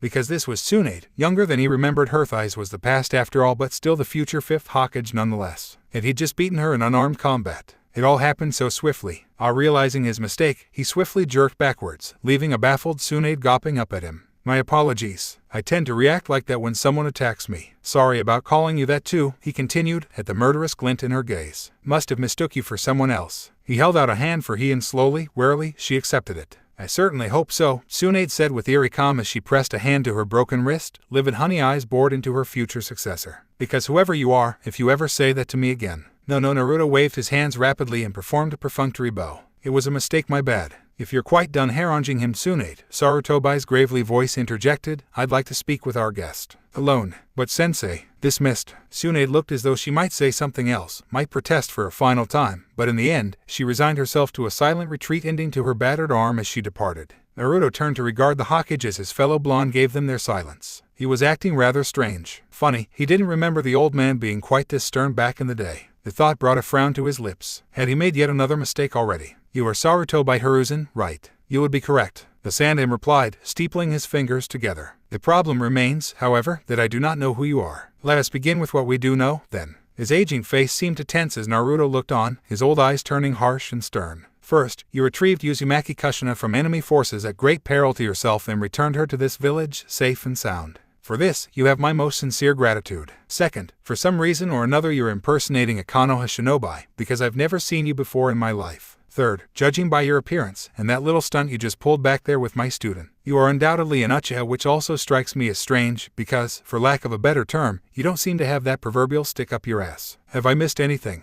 Nope. Naruto had to forcibly sink teeth into his lower lip to keep himself laughing at the last. I think you've just about covered everything and anything. Not quite. Sarutobi fixed him with a steely gaze. There is still the matter of who you are and what you want. Now, because you've chosen to be courteous to me, I shall extend the same courtesy to you. I will ask you one final time. Who are you? Naruto dithered a moment longer, wondering just how much he ought to reveal. He'd already altered events by saving his mother, who was to say what would happen if he revealed he was from the future. Slowly the Jounin opened his eyes, letting the gathered teardrops run down the side of his face towards his ears. Just what the hell was he going to do? Even if they did believe his story, there was no way in hell they'd accept his change in appearance. At the least, they'd throw him in a mental hospital. At worst, they'd condemn him to death. The Shinigami's explanation rang through his mind once more. This is what you are going to say. He felt his eyes begin to burn again. He knew what answer he had to give. Do you know the name Uchiha Madara? There was a silence. When the third next spoke, there was an audible edge to his words. Surely you're not claiming to be PSH. Naruto snorted and waved the Sandaime's concerns aside. There could be no taking his words back now. The only way out was forward. Of course I'm not Madara. I'd have to be like 100 years old. Much to his own consternation, he steeled himself, drew a deep breath, and continued the lie, continued to weave this fine, delicate tapestry of falsehood. I'm his descendant. What? Did I stutter? Naruto forced a tuft of arrogance into his voice. Easy enough when you knew someone like Sasuke and watched the words work their magic. Uchiha Madara is my grandfather. I am of his. Must I demonstrate myself further? Sarutobi paled and promptly crossed himself. Twice, Naruto watched a myriad of emotions flicker across his face. A descendant of that man, standing here before them. Now that he looked, the man did bear a passing resemblance to the legendary Uchiha, but no, that couldn't be possible. Madara didn't have any descendants unless he'd fathered a child before being slain by Hashirama in the Valley of End. And if he had, if such a child had grown and produced yet another child, he slammed the lid shut on that train of thought before it could consume him. I'm afraid I'll need more proof than your word. See is believing, after all. Naruto sighed and released chakra into his coal black eyes, awakening the line bestowed upon him. Sarutobi stiffened as the Sharingan abruptly emerged, its triple tamo swirling fiercely angrily in each eye. Naruto bit back a grimace of his own once he beheld his reflection in the Sandaime's slate-gray stare. Madara's eyes were still evolving. Rapidly, would he unlock the Mangekyo at this rate, and lose his eyesight before he could accomplish his goal? He hoped not. Those eyes, hers invisibly swallowed, as though he'd seen something in them Naruto had not. To see. Gathering himself up with an effort, he forced himself back to the table once more. Why have you come here then, after all this time? Surely you could have left Kushina at the gate. At Naruto's thunderous expression he was quick to amend himself. You must have had a life outside these walls. My father recently passed on. Another lie. But before he did, he told me that all Uchiha were welcome here, and as I find myself growing lonely, I decided to stay. Is that a problem? Not at all. Sarutobi seemed to welcome this change of topic with open arms. If you wish to come into the hidden leaf, that can be arranged. But on to other matters. Where did you get the headband? He asked. This. Naruto pretended to consider the Hishiate for a moment. It was passed down to me. A trophy of sorts. I'll have to have someone validate that. A small smile etched across his visage, like a crack scrawling across stone. But if you're telling the truth, I'd be more than willing to welcome you into our village. He rose out of his chair and pulled up a seat. You may wish to make yourself comfortable then, stranger. You may be here quite a while. My name is Naruto. At last he thought to himself, some truth. Naruto, then. Sarutobi confirmed. I'll have someone come by to collect you shortly. As you wish. Naruto replied slowly, choosing his words with the utmost of care. Send a Yamanaka to pick my brain. I have nothing to hide. Some hours later, Naruto chewed on his bottom lip as he wandered through the streets of Konoha. It had been a long time since he had been able to walk through the village like this, especially since it had first been destroyed back when he was 16. They had done a very good job rebuilding it, but it just hadn't been the same. Especially once it was destroyed the second time. Another thing that had slightly unnerved him at first was seeing so many Uchiha. He hadn't gotten around to figuring out how he would prevent the massacre yet, but it would still be years before that would happen, at the very least. On the other hand, that made it of utmost importance that he try to convince the Hokage to get the Uchiha to merge with the village more than they currently were, lest they risked alienating themselves even further in the future. And then there was the matter of Tobai and Uchiha Madara, not to mention ouch. Naruto touched a hand to his head and fought to keep from cringing. His head was still throbbing, a side effect of having his memories so thoroughly inspected. As the Shinigami had said, that which was seen were not the memories of Uzumaki Naruto, but Uchiha Naruto. Who would have thought the god of death could do such a thing? Not him. It still riled him to be seen as an Uchiha, when at least on the inside remained an Uzumaki. By Kami, this was going to take some getting used to. Humming as he walked along, he got the occasional glance from villagers, some of whom would give him a small nod of acknowledgement and maybe a smile before continuing on their business. Others, many of them Uchiha, scowled at him, likely due to their inherent suspicion of Uchiha Madara. Now that he'd claimed to be the man's descendant, it was only natural that suspicion be abound. Yet another big difference: previously he was either completely ignored or treated like a celebrity, especially after Pain's attack. This right now was a happy, if not nice, medium. I guess I could get used to this. He rubbed at an itch on his arm, not used to having them sheathed in long sleeves like they currently were. The Hokage had gotten him a small apartment to use and a few sets of standard Jonin clothing, along with a few sleeveless vests and the standard Jonin jacket. The outfit was similar to that which most ANBU wore, but he currently didn't have a mask or arm guards. That lofty station was well beyond his reach at present, after all. He'd only just been allowed into the village after the Hokage revealed him to half the damn populace, and he was fairly certain his goals didn't include joining the infamous Black Ops anytime soon. As for now, he'd be more than happy with a warm meal of ramen. The scent of it caught his nose, causing his head to snap back around. He spun about, seeking its source. There, standing in all its early glory, Ikaraku ramen. One miso ramen, please. It was all he could do to keep the grin from his face as he rushed inside and took a seat. All his strength was focused on preventing his knees from knocking together as he awaited his long-favored treat. The chef took his order and ducked back behind the curtain, leaving the Uzumaki-turned Uchiha to wait impatiently for his food. Seconds passed, then minutes. Finally, just as he was about to check on him, a voice prickled at his ear. "Well, hello there, handsome." Naruto opened his eyes and turned in the direction where the voice had come from, only to come face to face with possibly the most gorgeous girl he'd ever seen. He found himself peering into the coal-black eyes of another Uchiha, a lithe beauty with long, lustrous black hair and a body that, despite being clad in Konoha cure fatigues, would have made even Sune Bachin green with envy. She smiled warmly as she strode to meet him, claiming the seat opposite him on the bar without so much as an invitation.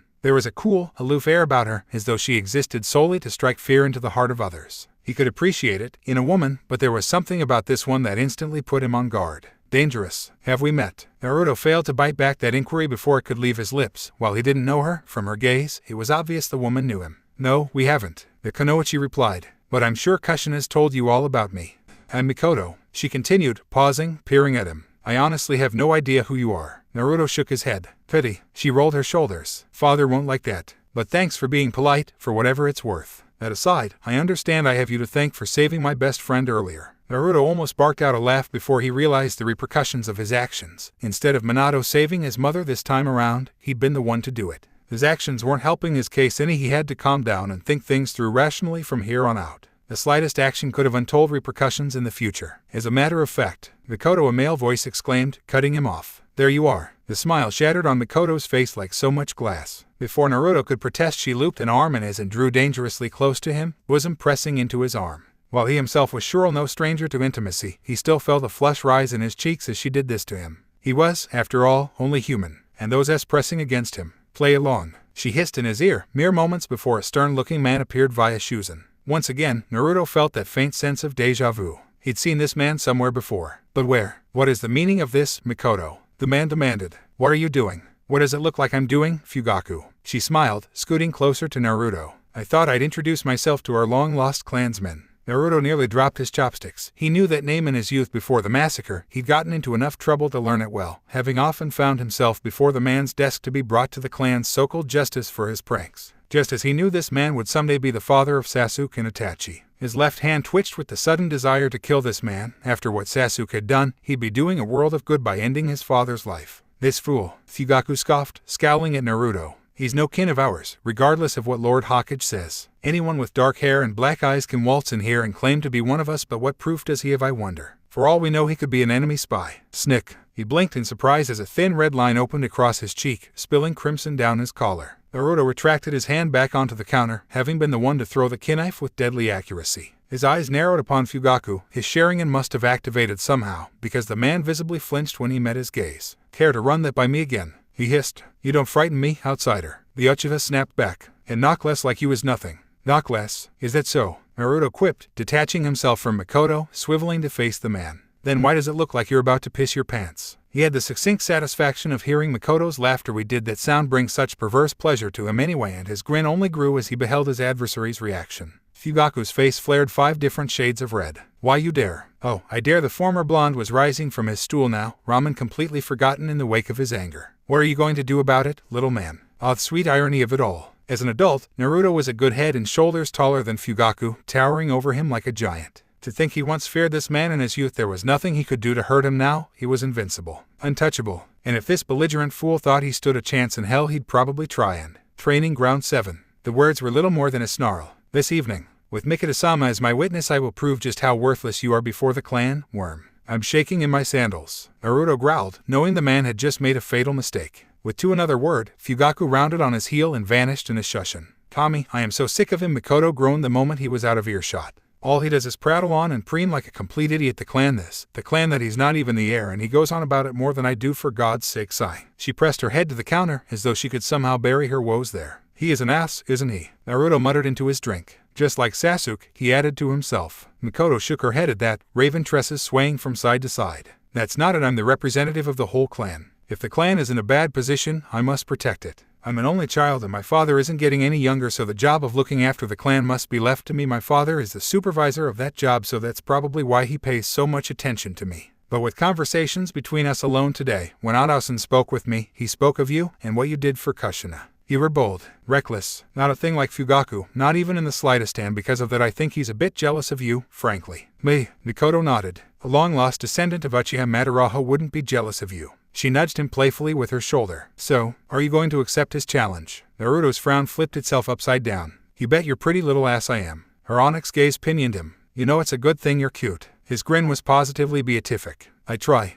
Are you prepared, fool? Hi, I'm quite ready to kick your ass. Fugaku's expression turned murderous. You worm. Naruto stifled a yawn as his so-called rival spewed yet another vitriolic retort. This was getting old. When were they going to start? The sun was just beginning to settle in for the venning, casting their grounds in 7 shades of flame. An unbidden breeze blew through his tattered black locks, stirring the dead leaves at his feet and wiping them up into a frenzy. He watched them blow away, fluttering across the horizon until even his newfound eyes could no longer track them. Reluctantly, he allowed his sight to track across the remainder of the clearing. Fugaku had been good on his word. There were at least several dozen clan members crowded into the training grounds, each eager to see him succeed or fail. The latter wouldn't be happen. He didn't recognize any of them, but then again, he'd only ever really known Sasuke and Itachi. Mikoto, as heir to the clan, stood at the forefront with her father, a large, grizzled old man who looked as though he'd seen more than his fair share of missions in his time. But it was the former who stepped forward, took her place between them. She looked positively regal in her kimono fabric, a dark shade of dusk, almost as if she were in mourning.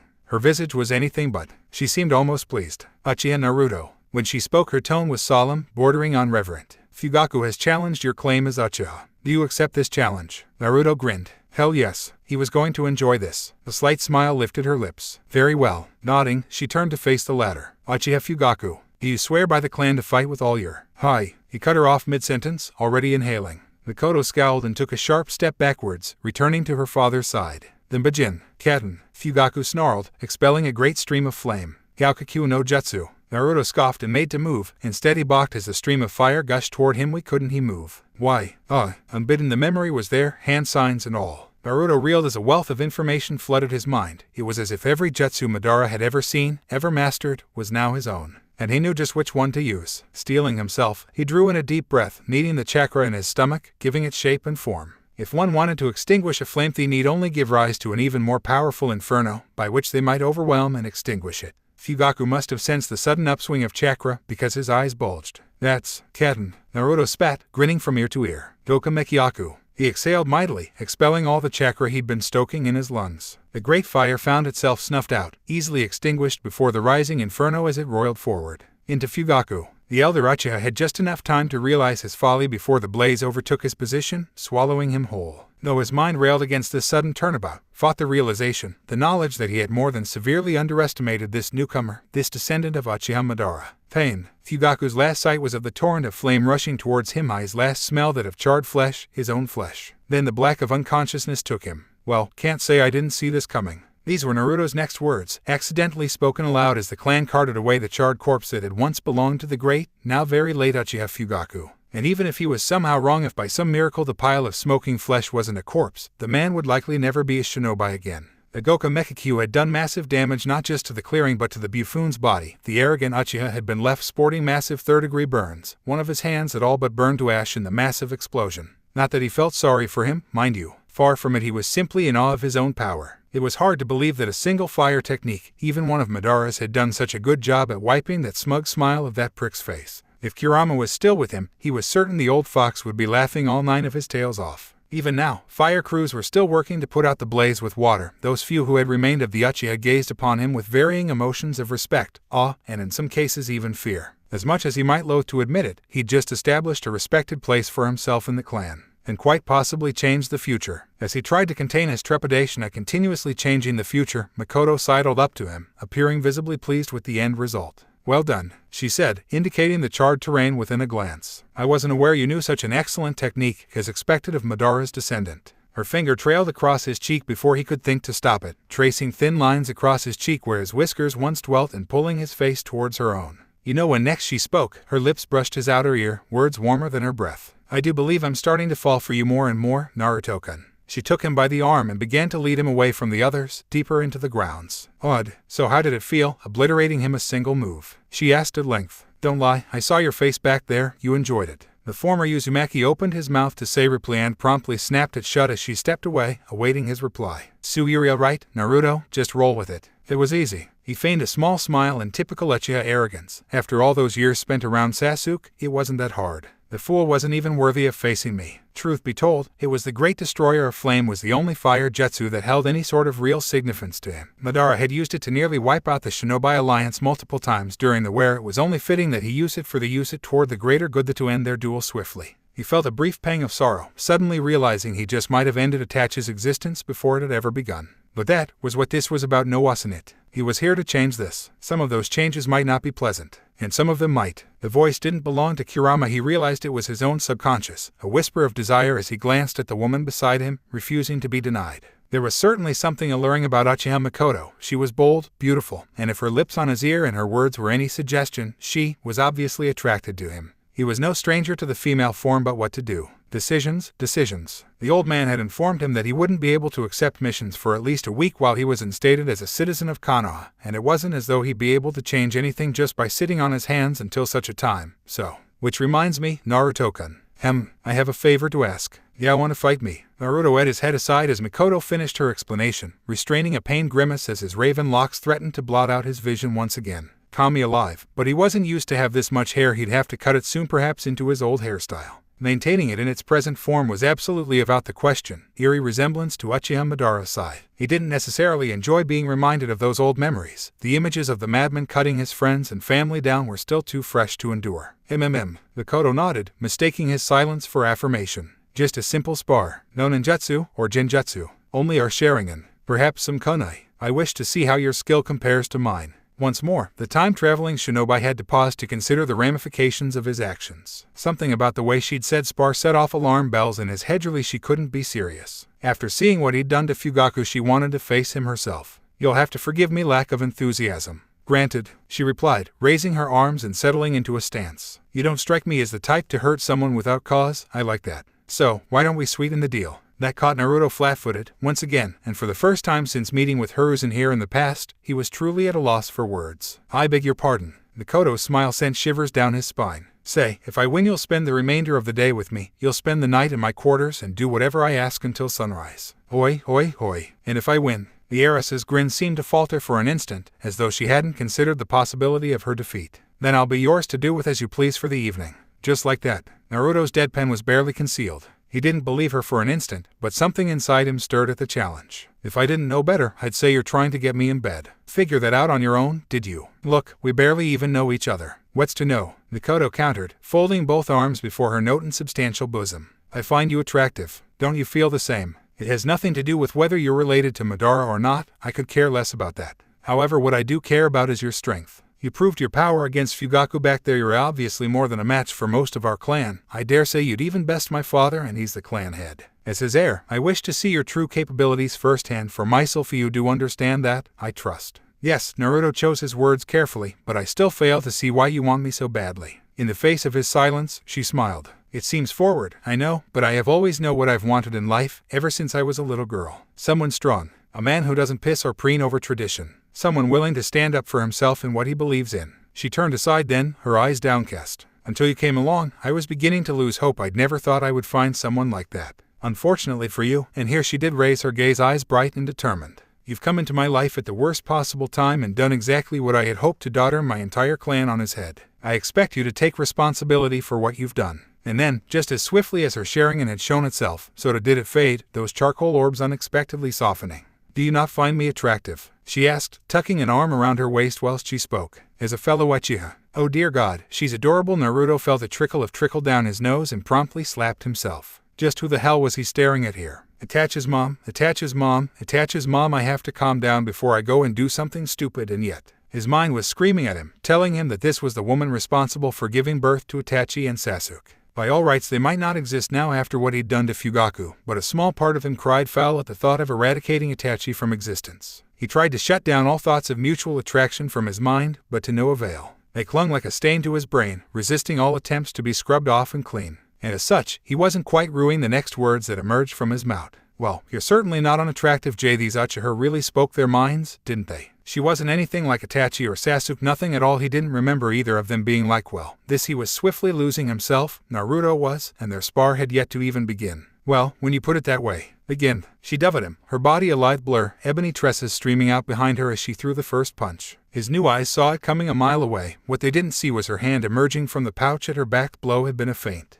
Naruto's head snapped to the right, his mouth snapping shut with a harsh click as something screamed towards his face at breakneck speed. He felt something catch between his teeth, and only then did he realize he'd caught a kunai between his teeth. Mikoto gave him no time to try and process his small victory, however, her hand scything towards his neck in a devastating arc that, if successful, would surely leave an awful bruise if it connected. He'd learnt since a young age to underestimate the strength of an Uchiha, certainly not one in her prime. With a hiss, his head arched backward, taking the kunai between his teeth and shooting it back at her with the sheer force of his tongue alone. A thin slice opened upon the older Uchiha's cheek, earning him the briefest of surprised snarls. His hand snared her wrist in a vicious vice, biting down with enough force to shatter bone. This same technique had broken Tsunade's wrist hours before. Mikoto didn't even flinch. Naruto saw it then, chakra circling in her veins, strengthening her body, granting her resilience, momentarily surpassing his own strength. Not bad, she conceded. But, he challenged. But I can do better. Mikoto scissored her legs beneath him, depriving both of their balance. The Uzumaki Uchiha had a heartbeat to realize just how much he was beginning to enjoy their little spar before that old instinct of his kicked in, sending his new body whirling into action. Sharing and eyes flared, he saw her heel come sweeping towards him an instant before Mikoto began the motion. In the blink of an eye, he launched himself upright, planting his knee into her stomach. He braced himself then, readying for the counterattack. That never came. Mikoto crumpled like a sack of potatoes, her body flopping like a wet noodle to the ground. Oh crap, he'd underestimated his strength. Just what kind of awful power dwelt in this new body of his, to fell someone with a single blow. Stooping to a knee, he began to check for a pulse, silently fearing the worst. He hadn't killed her, had he? A harsh cough from Mikoto swiftly disabused him of such a notion. She was still breathing, though stunned by the blow to her stomach all the same. Sorry, Naruto murmured. Guess I don't know my own strength. Impressive. She gasped up at him. Your strength exceeds everything I thought it would be. Truly, as promised, Nope. What? I said no. Naruto felt he might be making the biggest blunder of his life, but still, he shook his head. Don't force yourself for the sake of your clan. I'd eat us that. More than anything, he hated it when people were lying to themselves. He wanted no part of this if the heiress didn't truly want him. And for a moment, he thought he'd been right. Mikoto stared up at him for a long moment, third arc eyes disbelieving, her expression torn somewhere between anger and amused ire, as though she found this whole speech of his incredibly funny. A joke, even. Then she straightened, albeit with some effort, refusing all attempts at a sentence. Whoever said I was forcing anything, fool. Her hands closed around his visage and drew him forward, their faces now centimeters apart.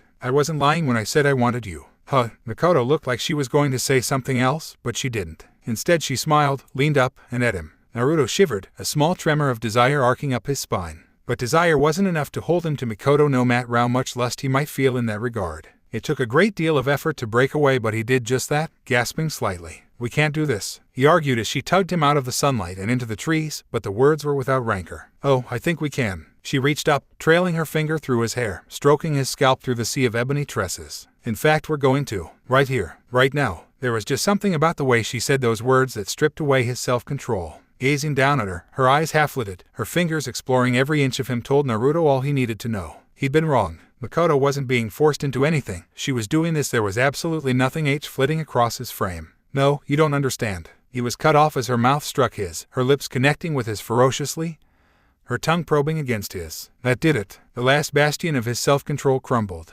And there you have it. Naruto finally sets foot in the village. "It took me a damn long time to figure out how I wanted to present the Hokage scene, and with this, I can say that I am finally at last satisfied." Poor Naruto, though, no one sees him for what he really is, and more he's losing pieces of himself. He remembers what he once was, but more and more he's starting to see just how much a mess he's walked into. Pairing is still up in the air, but Mikoto is most likely going to be involved, although I will gladly take any other recommendations that are offered. Mikoto's falling for him, but the question does remain, will Naruto ever reciprocate her feelings? I'm leaning toward yes. In time I may even include Tsunade, seeing as how the age gap has shrunk to almost nothing now. Mikoto may have a slight lead, but the pairing it's still entirely up in the air. Vote, review, tell me what you want. So in the immortal words of Atlas, review would you kindly, and of course, enjoy the preview. I know they may be a total tease, but hey, I live to serve. Don't talk like that. Naruto shook his head. You're a hero of the village, after all. Kushina flushed. Hey, a hero? What makes you say that? Because you're holding back the Kyuubi, preventing him from escaping. Naruto's deadpan was barely concealed. Isn't that obvious? Why should anyone mistreat you for your sacrifice? There was a silence. Why you? You're really trying to make me fall for you, aren't you? What? It seems you're having fun, partner. Naruto opened, his eyes bristled. He knew that voice. It was his own, speaking to him for the first time since the Falls of Truth. You? It's me. He experienced a sudden flash of his darker half with its dark red eyes and bleak smile. Hey, relax, partner. Yami, Naruto soothed, spreading his hands in a calming gesture. I'm not here to cause trouble. If anything, I'm here to congratulate you. Betting 2 women at once, hot damn. You're sending me where? I've already explained this twice to you, Naruto. Sarutobi's deadpan was barely concealed. Do you honestly expect a third? Yeah, because it'd make me feel all warm and cozy inside. Naruto's deadpan was barely concealed. Endeared though he might have been with the Sandaime during his youth, it was a man, not a boy, who gazed upon the third now, through eyes unfettered by admiration and endearment. For as long as he could remember, he'd wanted to wear that hat, sit in that seat. Losing a war had changed that. There were burdens with being in command, impossible decisions that no man should have to break. Some broke under the pressure, others bowed to it and let it pass them by, and still others bore up under the weight of that horrible burden, carrying it stoically all those days. To this day, he still wasn't entirely sure which of those 3 Sarutobi Hiruzen had turned out to be. Granted, he understood exactly what the privileges, responsibilities of the office entailed, including authoritative process, and quite frankly, thought his first and possibly last assignment was complete bullshit. To send a newly integrated shinobi out into the field so soon was just asking for trouble, especially if that ninja was an Uchiha. Still galled him to say that supposedly descended from Madara himself. Very well, but this is the last time. Whatever you say, Hokage-sama. God, it was so weird to say that. The Sandaime sighed, the sound of a leader old and worn. And yet he seemed oddly relaxed, peaceful, even. Naruto couldn't tell. He'd never been good at reading the old man's moods when he was younger. Even with all these years of experience behind him, he still couldn't tell whether the old man he would always be seen that way in his eyes was pleased or pissed with him. Hell, that expression of his remained entirely the same as that day. The day he'd been slain. Naruto nearly blanked up right then and there. Dear Kami alive, how was he going to prevent that? Granted, the time of Hiruzen's death would not be for many years till now, but just the thought itself was enough to give him chills. That's right, he mused, Abido and Madara aren't the only threats here. I've got to worry about him as well. What a pain. If left unchecked, Orochimaru would leave the village and torment thousands of innocent souls. Not to mention all those he would kill. I won't let that happen, either. He reminded himself, forcibly wresting his mind back to the present as the Hokage finished his explanation. In short, you'll be part of a joint envoy to Sunagakure. Hiruzen explained for the third and final time. They've recently sighted Iwagakure scouts on their borders, and tensions are high throughout the nation. As they are one of our only allies at present, I cannot stress the importance of this. They lack our military might, but many talented shinobi have recently come under their banner. He fixed Naruto with a pointed gaze, leaving the blonde wondering just what he'd meant by that. Is he implying I'd be better off there? What? Naruto blinked. Aura, it's nothing. Sarutobi waved his question away with his hand. I just had difficult to reconcile your actions with that of your ancestors given their semblance. So that's what it was. Wait, that was the absolute last thing he wanted as things stood. I have got to get this cut. The Blaquette growled, touching a hand to his spiky mane. I don't want anyone comparing me to him. And why not? Because I'm my own man. The Uchiha found himself glowering in more ways than one as he lowered his arm. I don't want to share the present with some Y ancestor. Well said. Now, as I was saying, you'll be departing tomorrow at daybreak for the sake of renewing our truce. This time, Naruto couldn't quite hold back his groan. Is there a problem? Need I remind you that I've only been here for 2 days? His voice held just a hint of exasperation when he spoke, a note of annoyance at his careful plans so callously disrupted. 3, if you count today. And here he'd been hoping to do some recon on the village, maybe ingratiate himself with the clans, possibly even improve his social standing, the better with which to guide future events. Being sent out as an envoy to another village wasn't exactly part of the plan. It certainly didn't help that he knew next to nothing about Tsunageki, save that Gaara, and by definition, his mother and father, hailed from there. Wasn't her name Karare or something? He quietly filled that away for later use before speaking again. I thought I'd have at least a week to acclimate till you started sending me on missions, or something important. You've generated a lot of interest in the other nations. Hiruzen replied, steepling his fingers. As much as I would have liked to give you some time, I'm afraid that's no longer an option. Besides, and here the Sandaime did smile, you're still wearing that old Hishiate, are you not? Naruto blanched. In all the chaos of his arrival, he simply hadn't bothered to remove the damned thing. Sentimental value and whatnot. Why, you have me there. Precisely. The not-quite old man answered, his gray gaze gravitating towards Naruto once more. As Tsunageki is our ally, I saw no reason to refuse their request. Unless you have a problem.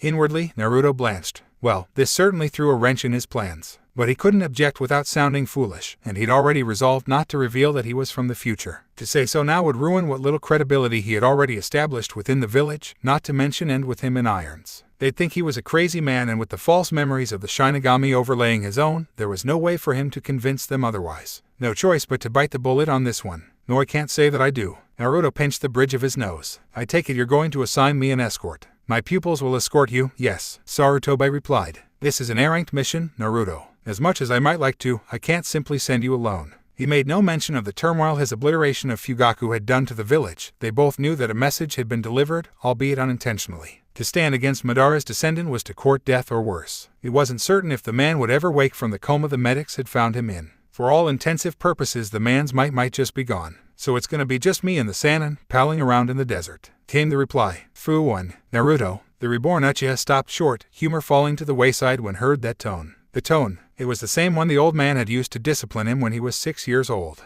Whatever he was about to say, it was completely, utterly serious. I suspect you already know this yourself, but I'll should have you know that we are at war amongst the other major villages. Assassinations, power-changing hands, that sort of thing is commonplace in this day and era. Sarutobi warned, his voice dreadfully soft. Iwa, Kumo, Kiri amongst others. I would greatly appreciate your discretion in this matter. Although it seemed but a trifling task for one such as yourself, I needn't remind you that the probability of encountering resistance is quite high. Afraid I'm going to burn a few bodies. Unless you've business with the Clane heiress. Hiruzen countered slyly. Naruto froze. Sarutobi knew. He didn't know how, but somehow, the old man knew. He knew he'd managed to land himself in trouble already. It didn't have anything to do with his afternoon tryst with Mikoto, thank Kami. Save the Sandaime and his crystal dam, the two of them had managed to avoid detection, despite having blatant in the middle of the afternoon in an unguarded training ground no less. The Uchiha heiress had bid him adieu with a not-so-subtle promise to see him later. Thus, here he found himself, dancing on a razor's edge. To deny it would make him look bad in the eyes of the Uchiha, not to mention Mikoto herself, whom he rather fancied, and likely eliminate the one ally he'd already gained.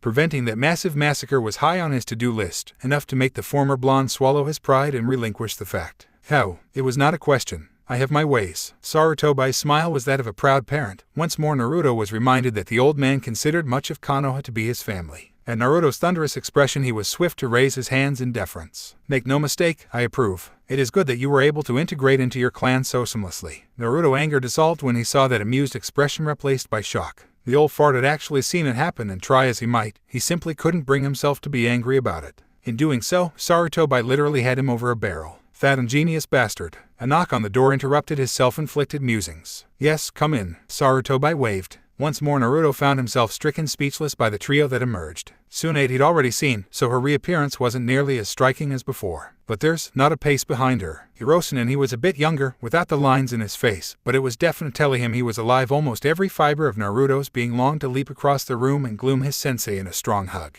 That desire only intensified when Jiraiya grinned that wide grin of his and spoke. You called for us, old man. I'm not that old. Sarutobi's reaction had Naruto snickering, but his amusement was admittedly short-lived. because there was one other whom he'd failed to account for. One who just as swiftly made himself known, that oily, slippery all voice sending a sharp spike of anger, fear through the warm fog of nostalgic euphoria that had enveloped him. Is this him, Sensei? Yes, this is the young man I spoke to you about. Interesting. The Uchihas sharing and activated almost on their own, and he simultaneously fought down the urge to hiss as that golden gaze fell upon him. There he was. Naruto felt a cold chill shoot down his spine at the sight of Orochimaru, nearly grimacing at Sannin's pale, composed visage. Orochimaru had been somewhat ambivalent toward by the time war reached its climax. They'd even worked together once or twice, but he trusted the slippery snake about as far as he could throw Gamabunta, which was about a foot or two. The man might not be evil yet, but that didn't make him any less dangerous. If anything, he was even more of a threat. Their brief alliance against Obito and Madara hadn't gone altogether well, ending with the Sannin's eventual death, and Naruto's forced use of the Shinigami seal on Madara. Now here he was, starting. Now that he was an Uchiha, he'd no doubt whatsoever that the man would try and go after his eyes. Kyukikuku, why so serious? Orochimaru asked, laughing genially at sight of the Sharingan and killer intent.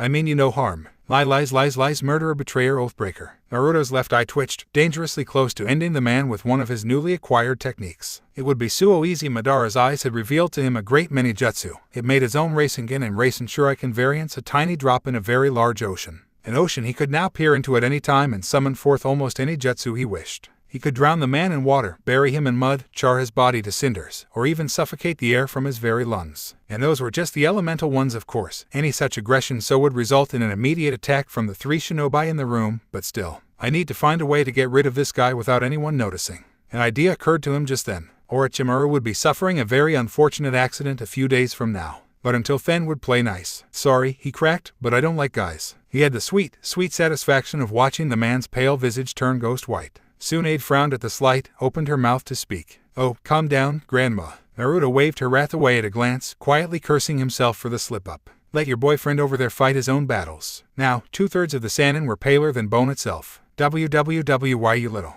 We are not involved at all. The ha-ha-ha Jiraiya's mad cackle lopped the legs off her reprimand with singular ease, the whitehead all but beside himself with laughter. Oh, that was a good one. I like this guy. He readily extended an arm toward Naruto, offering a rough palm for the younger man to clasp with a familiar ease. Nice Talmicha, kid. I'm Jiraiya. Hope we can get along. Same, he managed, shaking the hand of the man who would one day teach him so much he couldn't resist getting a jibe in. Just be thankful I don't have a stick up my ass like the rest of my clan. His grin only grew as they shook. I'd heard it from Sarutobi, but you're really not like most Uchiha, are you? Nope. Naruto bit back a smile, seizing upon the chance to get to better know the man who had once taught him so much. Must be my perverted streak. A lie, technically. He hadn't discovered those urges until just before Sakura's death and shortly thereafter his own, but they'd set in firmly enough to make him wonder sometimes, had the legendary sage really rubbed off on him that badly? Hell, he'd even caught himself peeping a time or two, then he'd found himself flung into the past, and summarily Mikoto had stirred up those desires all over again. A gleam shone in the Sannin's eye. Is that so? You have no idea. Good to see you're getting along. Sarutobi smiled.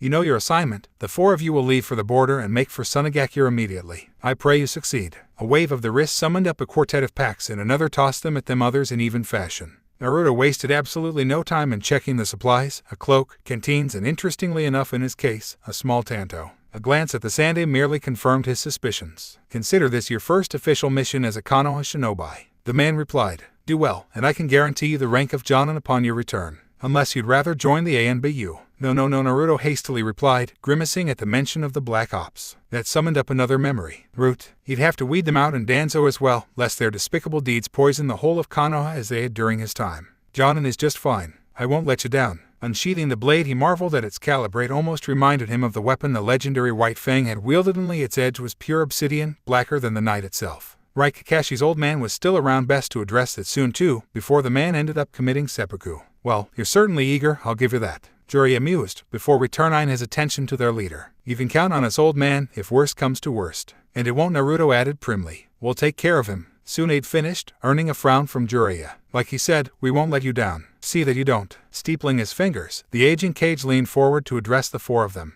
I cannot stress how important this is to the war effort. If our allies falter, then so too do we. I needn't remind you that we rely almost entirely upon Suna for weapons now, do I? The tanto you're holding now, Naruto, is a gift from their finest blacksmiths. A small smile tugged upwards at his lips. They thought you might need some encouragement to venture out of the village. It is yours to keep. So villages are willing to bribe me to get my attention, eh? Naruto mused, as he gave his new toy a test swing, silently filing away this tidbit for later. Not that he'd ever betray Konoha, but a weapon like this would come in handy down the road. Madara had been known to the entire world, and thus the appearance of his descendant was naturally not a well-kept secret. It was no small surprise that others would try to seduce him away from his home, but if a paltry weapon was all they had to offer. Dismissed. Yes, sir. Tsunade and Orochimaru saluted, Naruto's lackadaisical stance drawing looks of ire from them both as they departed. No funny business this time, Tsunade warned with a growl almost before they evenly exited the office. I'm not in the mood for it. Naruto titled his head to the side, the universal way to go, huh? But the Kunoichi only flushed ever darker, her eyes bright with anger. Says the girl who got knocked on her ass. The Sanin's face brightened with embarrassment. Jiraiya snickered as they strode out into the street. I've never seen someone get under Tsunade's skin like that. I'll kill both of you. So what do you think of Konoha so far? Jiraiya asked, ignoring his teammates' vehement decree as they made their way through the market district. I mean, you've already taken the tour, but did anything stand out? Unbidden, Naruto recalled in fond memory, trying to waterwalk for the first time, encountering a white-haired stranger who claimed to be the great Jiraiya or some such nonsense. Truly, that was the day the title of Ronin had been born. A small smile tugged at the edge of his mouth. Well, the hot springs are nice. Jiraiya looked as though he'd just found a long-lost relative in the Uchiha. My brother, Tsunade groaned. If you two idiots are quite done. Hi, Naruto chortled happily. Is there something you'd like to say? An insult perhaps? Or would you like to try and punch me again? We all know how that worked out. The blonde only frowned. The three of us will be taking the lead, she informed him, her gaze straying to Orochimaru and then Jiraiya. You will provide provisional support. After all, we'd never hear the end of it from the Uchiha if we let their precious golden boy get hurt. I can handle myself. Right. Her deadpan was barely concealed. You got lucky the other day, punk. Try something like that again, and I'll snap your spine in half. Naruto couldn't help but whistle at that one. Sheesh, are you this violent with Dan? Who in the blue hell is that? Oops, evidently she hadn't met the love of her life yet. Well, that explains a lot. Better now mention Nawaki. Look, you little shit, I don't know what kind of games you're trying to play, or what you've been up to out there in the boonies, but Naruto lets those jibes roll off him like water off a duck's back, knowing Tsunade's temper made it all too easy. She might have mellowed out by the time they'd met one another, but in that time, he'd almost forgotten just how vindictive she could be. Dealing with Tsunade as Hokage was one thing, tolerating the brazen blonde in her actual youth was 10 times worse. On a hunch, it seemed like Tsunade was only telling half the story for being an envoy. Making herself stand apart from their group of four showed a more severe side that he'd thought she'd lacked as Hokage, but one glance at her told him there seemed to be something more personal than dealing with a few scouts. Naruto threw out one piece of bait, looking to see if the blonde would bite. His father had been right about that much at least. You do not torment the helpless to assert a position of power. That was reprehensible in so many ways. Those who have power, however, know that was a different story. You wouldn't happen to have something against me, would you, Tsunade-chan? Tsunade's hazel eyes narrowed slightly. There's the bite. Yes, I have something against you. She rounded on him with such ferocity that he almost started. You're new, untested, untrained, and quite frankly I don't trust you. You've already proven your temper, insulted the two of us, and you're a pervert like Jiraiya. So no, I don't think we'll be getting along anytime soon. Before the war, Naruto would have flinched if she'd rounded on him like that. Now, he didn't bat an eyelash. Hear that? He grinned at Jiraiya. She thinks we're a couple of perverts. Ah, the Suntobe-sanin laughed. I am no mere pervert. Nor am I, Naruto returned with a grin. That's right, we are. Super perverts, they chorused merrily, slinging an arm around each other's shoulders. There was a silence. And then, let's go, Tsunade. Orochimaru sighed in disgust. Leave the fools to their delusions of grandeur. Hey, no need to be hasty. Naruto swung around to block their path in a simple shunshin. I don't really care about the snake bastard, but if you hate me this much, Tsunade-chan, why do you say to a little wager? You win, and I won't speak to you for the rest of my days. A simple contest, that's all. She paused, torn between ridding herself of the insufferable upstart and wondering what her end of the bargain would be. And if you win, then you have to at least make an effort to be nice. Naruto challenged, knowing it would grate her nerves to do such a thing. You know what I'm talking about, pleasant and such, at least to get to know me before you start condemning me for sins that aren't mine. Sound fair? That's it. Naruto replied, knowing she was a legendary error. Shall we settle this, then? His foot struck down at the street, molding the earth into the form he so required. The pavement bent to his will, summoning forth a finely packed table of earthen clay and a pair of tiny hills upon. He moved to the nearby table and took his place on the crudely crafted chair beside it, earning a bemused chuckle from Jiraiya and a quiet stare from Orochimaru. Genius that he was, the pale prodigy immediately realized what the Uchiha was uptoned. In his convoluted mind, he thought the Uchiha stood no chance, none at all. Tsunade's strength was legendary, the man was a fool to challenge her, he said as much, and Jiraiya seemed to think so just as well, but he remained silent despite. Arm wrestle. Yup, unless you're afraid. Naruto taunted. Tell you what, I won't even use my Sharingan. Just brute strength. No 2 out of 3s or anything. You pin me once and I give up, and vice versa. Tsunade bristled. Oi, is he serious? Quite. Naruto placed his arm on their impromptu little table and wiggled his fingers. Finally, Tsunade did the same. You do realize you're going to lose, right? While the Uchiha laughed as he lit a cigar with one hand and tapped his sheathed tanto with the other, some of the other villagers curious as to what exactly the man was capable of doing. We'll see. Ready, and go. To her credit, Tsunade actually managed to budge him an inch or two. But Naruto already knew all her tells, just as he knew he had exactly 3 seconds to force that arm down before she snapped his in half. He was by no means stronger than Tsunade, but a year's worth of war had taught him to be clever. And so, before she could exert the full force of her considerable might, he swung out with his foot, breaking her concentration just long enough, all without so much as touching her. In that instant her grip instinctively slackened as she prepared to defend herself, and he put his superior speed to use. Slam! Jiraiya and Orochimaru gawped as the back of Tsunade's arm struck the table with enough force to shatter it, leaving the smug Uchiha the proud victor. There was a silence, and then, a glimmer of respect entered her eye. Yao bestered, but the words were without their usual rancor. How did you know that would work? Naruto waggled his eyebrows. A ninja must look beneath the Tsunade-chan, and in doing so, he just so happened to catch a streak of red amidst the crowd.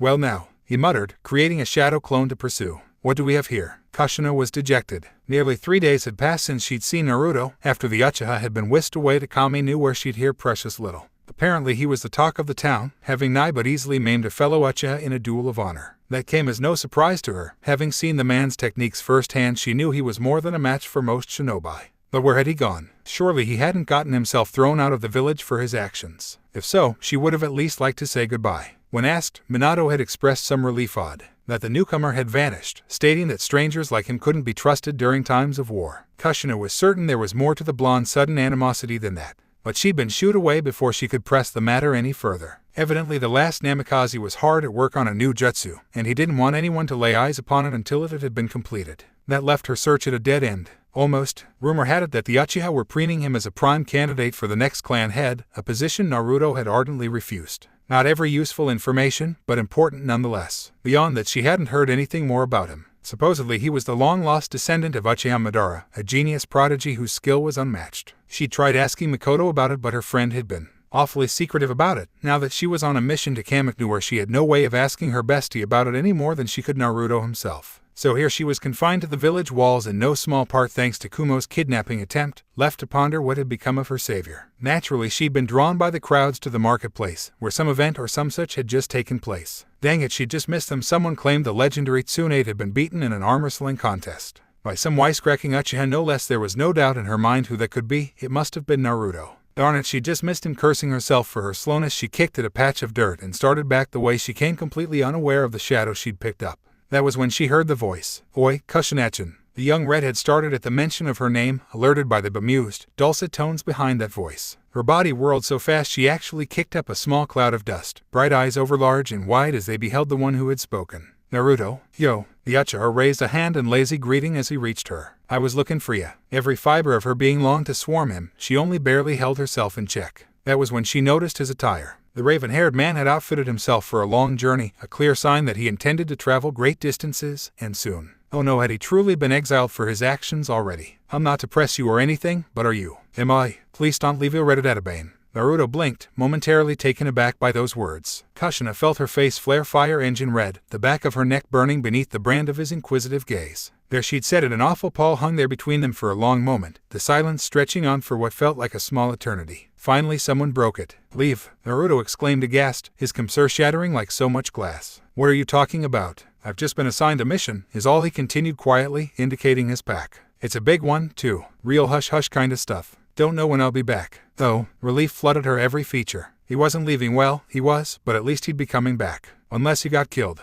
But then if he got killed, wouldn't he be? Arg, why is this so hard? Groaning, the redhead buried her face in both hands. Tringan Felinto stifled that moved past her muffled lips. There's an old saying where I'm from, Naruto grinned. Even when a lion hunts a rabbit, he gives it his all. That's the kind of man I am. So even on a mission like this, I'm prepared to go all out. Hey, were you worried about me? Yes. Kushina couldn't help but smile at his attempt at levity. Despite that, Naruto frowned. I'll be fine, he reassured, mistaking her silence for anger. No, it's not that, it's just, Now it all made sense. She still felt indebted to him for saving her 3 days before. It was only natural that she'd want to learn more about him, and ordinarily he would have had a problem with that. The only problem was this was his will. Mother granted, he may or may not exist as an Uzumaki anymore, and his old self had yet to be born, but still. He was going to have to overcome that mindset if he planned to speak with her, let alone form any sort of friendship. Gods, why oh why was this so difficult? She wasn't even his mother anymore, sorta kinda maybe something like that. I'm nothing special, Titebane. Don't talk like that. Naruto shook his head. You're a hero of the village, after all. Kushina flushed. Hey, a hero. What makes you say that?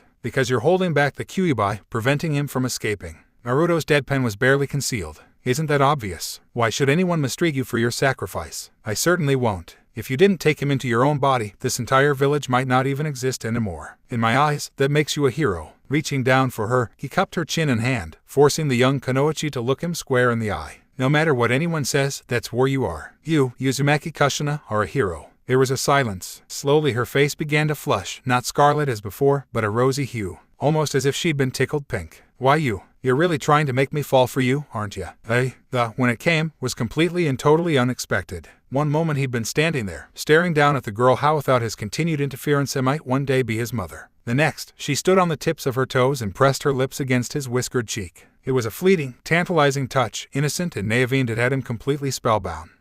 So surprised was the shadow clone that it actually dispelled on contact, evaporating less than an instant after Kushina's lips touched his cheek. The young vixen left behind was baffled, blinking in surprise as she realized the object of her affections had just vanished in a plume of smoke. She'd had a cage bunchin', but even so should actual completely infinitely. Edim, oh dear. The actual Naruto blinked as the memories came back to him at the gate. Well, that was certainly interesting. A small, slightly dismayed smile leapt to his lips. He'd been hissed by his own mother, and to make matters worse, he'd actually enjoyed it. Uzumaki Uchiha Naruto had enjoyed being ed by his mother. The very thought was as disturbing as it was erotic in so many ways. He barely fought down an urge to send another clone after his will-be parent. Are you that excited, kid? Jiraiya asked aloud, mistaking the Uchiha's smile for something else. Something like that? Yeah. It seems you're having fun, partner. Naruto opened his eyes and immediately bristled and recognized. He knew that voice, recognized it now. It was his own, his dark side speaking to him for the first time since the Falls of Truth. He hadn't heard him for ages now. With cure damage done, he simply hadn't expected to, either. To listen to it again, hear it speak to him again, raw shivers shot up and down his spine.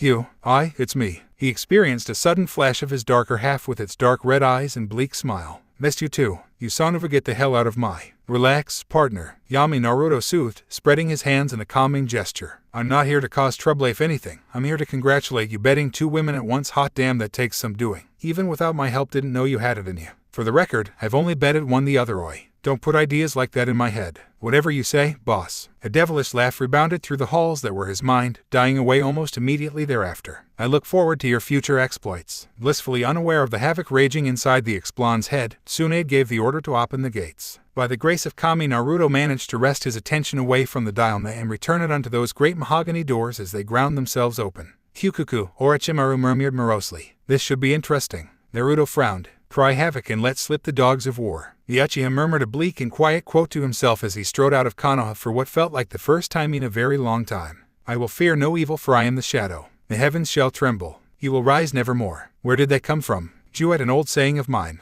Naruto's eyes gleamed menacingly. Says the good get their just rewards and the evil, wealthy get their just deserts. For him, Orochimaru couldn't die fast enough. And there you have it. Naruto finally starts changing things en masse. No one sees him for what he really is, and more he's losing pieces of himself. He remembers what he once was, but more and more he's starting to see just how much a mess he's walked into. Pairing is still up in the air, but Mikoto is most likely going to be involved, although I will gladly take any other recommendations that are offered. Kushina's falling for him, but the question does remain, will Naruto ever reciprocate her feelings? I'm leaning toward yes. In time I may even include Tsunade, seeing as how the age gap has shrunk to almost nothing now. Mikoto may have a slight lead, but the pairing it's still entirely up in the air. Vote, review, tell me what you want. Sign the immortal words of Atlas. Review would you kindly. And of course, enjoy the preview. Guess who pops up?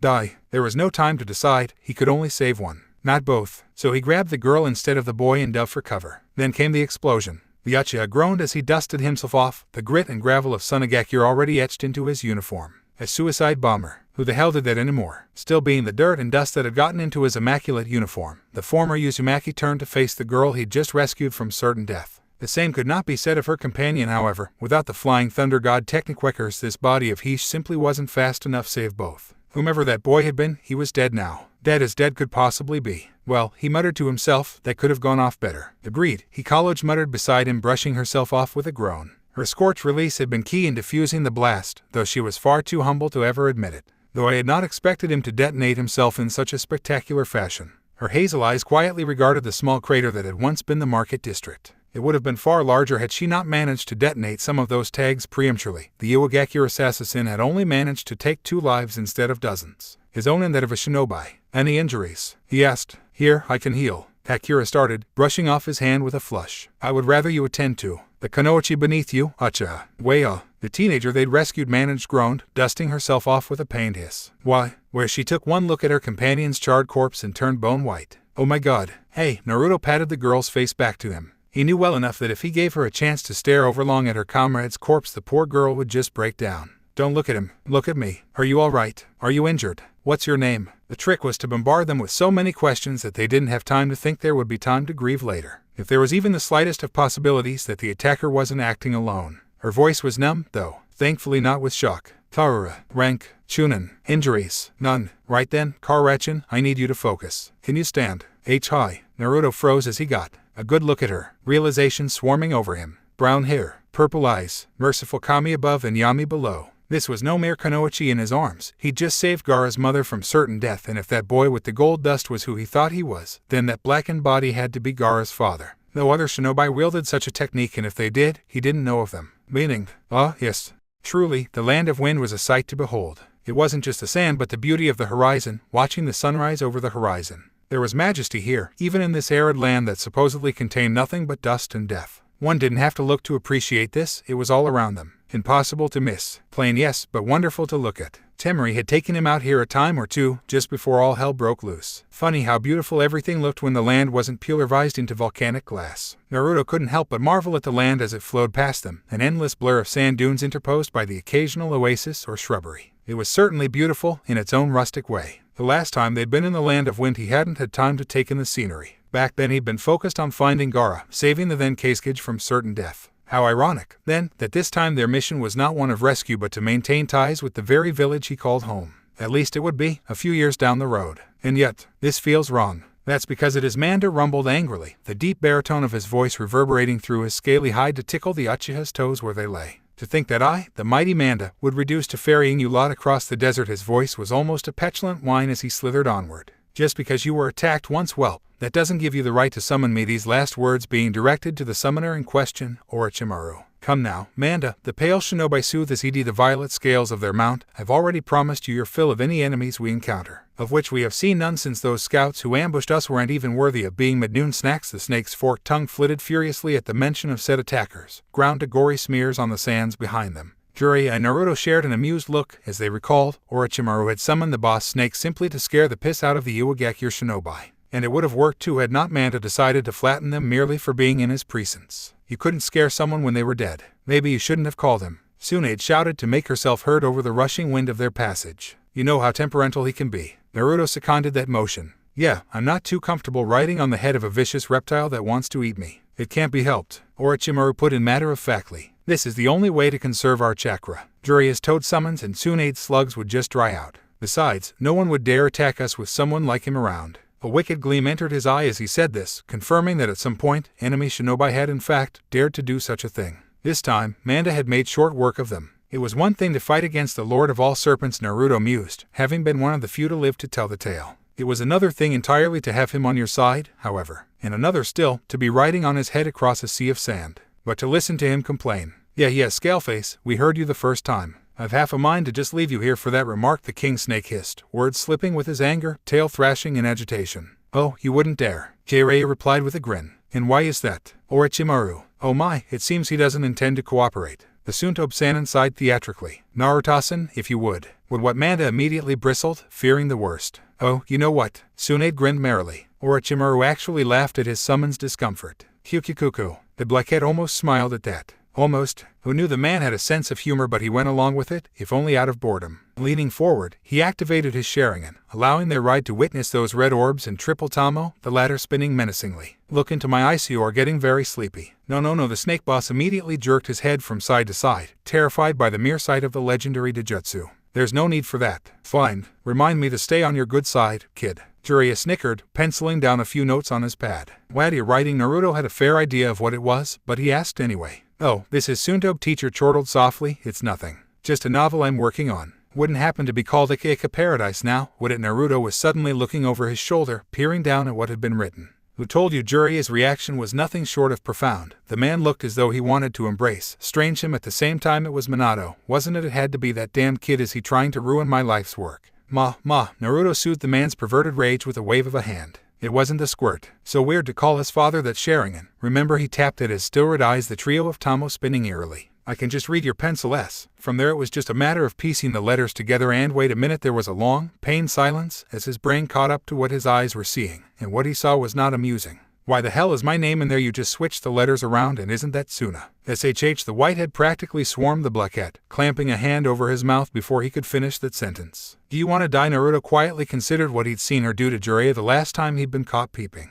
It hadn't been pleasant. On second thought, perhaps silence was the best answer here. Why am I not surprised? Instead of attacking the pair, Tsunade simply yawned. Only you would write a novel like that, Jiraiya. Liable, the sage delcared, shooting up again in outrage. That's right. Naruto found himself unwittingly backing up his mentor. Don't step on a man's romance. A dangerous glint entered those hazel eyes. And what, pray tell, is so romantic about an Ekai novel? Both men paled. That is to say. Kukikuku, you really are two peas in a pod. Thanks for the distraction. Naruto heaved a sigh as he leaned back into the shade, trying to remind himself that man wasn't evil. Yet no, he chastised himself for the childish impulse. With the changes I've made, he might never be. Once upon a time he had stood on the side of good. It was a series of unfortunate and disastrous events that had led to the man's fall and his subsequent betrayal of Konoha. The first had been a lack of recognition. He'd felt that no one understood what he was trying to accomplish. More and more he'd felt himself growing apart from his comrades, lost in his pursuit of jutsu. When someone put his name forward as a candidate for Hokage, he could only imagine the Sanin's relief. Then Minato had been chosen as Hokage instead of him. It had been the straw that broke the camel's back. In hindsight, he almost felt bad for the man. If fate had her way, he could have turned out the same. Having so many indignities heaped upon him could truly be trying at times. Being treated like a demon because of the Kyuubi, no one respecting him, nobody teaching him anything until he'd saved their collective asses countless times. Wait a minute. Why was he trying to save Konoha again? Because of your friends and family. Right, that. For once Naruto was grateful for Yami's interference. Sometimes a voice in one's head wasn't so bad after all. You do, Karyuk. Ruthlessly suppressing his darker half, the blonde returned his attention to his fellow prodigy, resolving to at least make an effort. If the man could prove he had at least some small speck of goodness within him, then it might not be necessary to kill him off after all. Oh, he wouldn't hesitate if the time came. It was just that, were Konoha to lose one of its most prestigious shinobi so early in the war, morale would suffer. His knowledge of the Second Shinobi War was admittedly spotty, only extending to what he remembered reading back in the academy. He knew that the war with Mist was currently ongoing and the aim would eventually get dragged into it, but beyond that. Wait, that's it. The proverbial light bulb went off in his head, an idea forming from that last thought. Interrogation. They hadn't started their line purge yet. That didn't happen until just before the Third Shinobi War, which meant a number of powerful line clans, Hakus for example, were out there somewhere, just beginning to suffer persecution under their mad Mizukage. And that persecution presented an opportunity, as did AIM, provided he was able to wheedle his way into tagging along on that mission. It would be difficult, but the chance of meeting Nagato, Yahiko, and Konan was simply too good to pass up. Clever, Yami snickered, and sensing his thought, worming out from under the mental stranglehold Naruto had him in. Pull something like that off, and you'll change a lot more than the outcome of this war. Naruto silently agreed. If those three were brought back to Konoha instead of left behind, Akatsuki would never be born. No Akatsuki meant no Biju hunting. No Biju hunting, no Moon's Eye plan. Easy there, Tiger. Already he was getting ahead of himself, his mind awhirl with the limitless possibilities this change could wreak. But for now he needed to focus on the task at hand, surviving this mission and making it to Jonin. Once he did, reluctantly, he struck up a conversation with his old nemesis. Saw any students, Orochimaru? Unsurprisingly, they got a rise out of the pale shinobi. As a matter of fact, yes. Golden eyes gleamed with intrigue, a rare smile pulling at his lips. Her name's Enko. A promising apprentice, that one. But what have you? Surely you must have students of your own out there in the world. There somewhere. Almost immediately the Uchiha recognized the question for what it was, an attempt to probe him for more information. He smoothly deflected it with a shake of the head. Sneaky bugger would have to try harder than that if he wanted to learn his secrets. Really? Jiraiya asked, grateful for the distraction. Anything that kept Tsunade from snapping his spine like a stick was good in his book. Naruto shook his head for a second time. Nope. That was the truth of it. He'd never had a student of his own, unless one counted the lessons he'd given Konohamaru. I've been on my own for as long as I can remember. Never really occurred to me to teach anyone, you know. You do know if we pass this mission, you'll be assigned a squad of your own. Tsunade interrupted, as was often her wont. Understand you'll be responsible for the safety of 3 brats. Think you can handle that? Hey Uchiha, there was no venom in her voice, just an idle question, and yet it chilled Naruto to his very soul. Though she'd since stopped hating him simply for who he was, those words of hers could easily cut to the bone when she wanted them to. He gulped, almost audibly. The thought hadn't even remotely occurred to him that he'd have a team. Can't I just take one student like Orochi? The words were almost a plea. I'm not cut out to teach 3 kids, really I'm not. Kikikuku, I'm afraid not, said Shinobi, shook his head lightly, long, glossy hair swaying. We geniuses can only instruct 1 student at a time. Naruto hissed. You are Suo getting 1,000 years of death for this, but then he thought of something. You know what, you're right, he grinned. Betcha Lil Anko grows up to be just like you, a genius without peer. I was thinking more along the lines of batshit crazy. But there was no rancor behind that word. Tsunade and Jiraiya smiled at the subtle jibe, but ultimately it was Orochimaru who had the last laugh, literally. Not that unverving chuckle that so often set Naruto on edge during his youth, but a genuine sound of actual amusement. Whatever had made him into an old cruel Hokage in the future doubtlessly hadn't fully taken hold yet. You couldn't fake a laugh like that. Still snickering at the hellraiser that little girl would undoubtedly grow up to be, Naruto turned his gaze to the desert once more. That was when he noticed something. Hey, is it just me, or are we slowing down? Indeed, Manda's almost frantic pace across the desert had slowed to a considerable crawl, much to the serpent's consternation. In fact, there hadn't been any sand for a while now, the storm having ceased during their discussion, which meant that they'd either reached solid ground, unlikely unless there was an oasis nearby, or that the ground had turned to clay at some point without their knowing. Such a thing was unheard of in this sweltering climate, as was the appearance of an entirely unexpected element. Mud. Manda's indolent cry of rage confirmed everyone's fears, his movement grinding to an abrupt halt as he found his many coils trapped in a swamp. In the middle of a desert, with no oasis for miles in either direction. The trap couldn't have been more obvious if there'd been a neon sign saying trap in bright, bold lettering.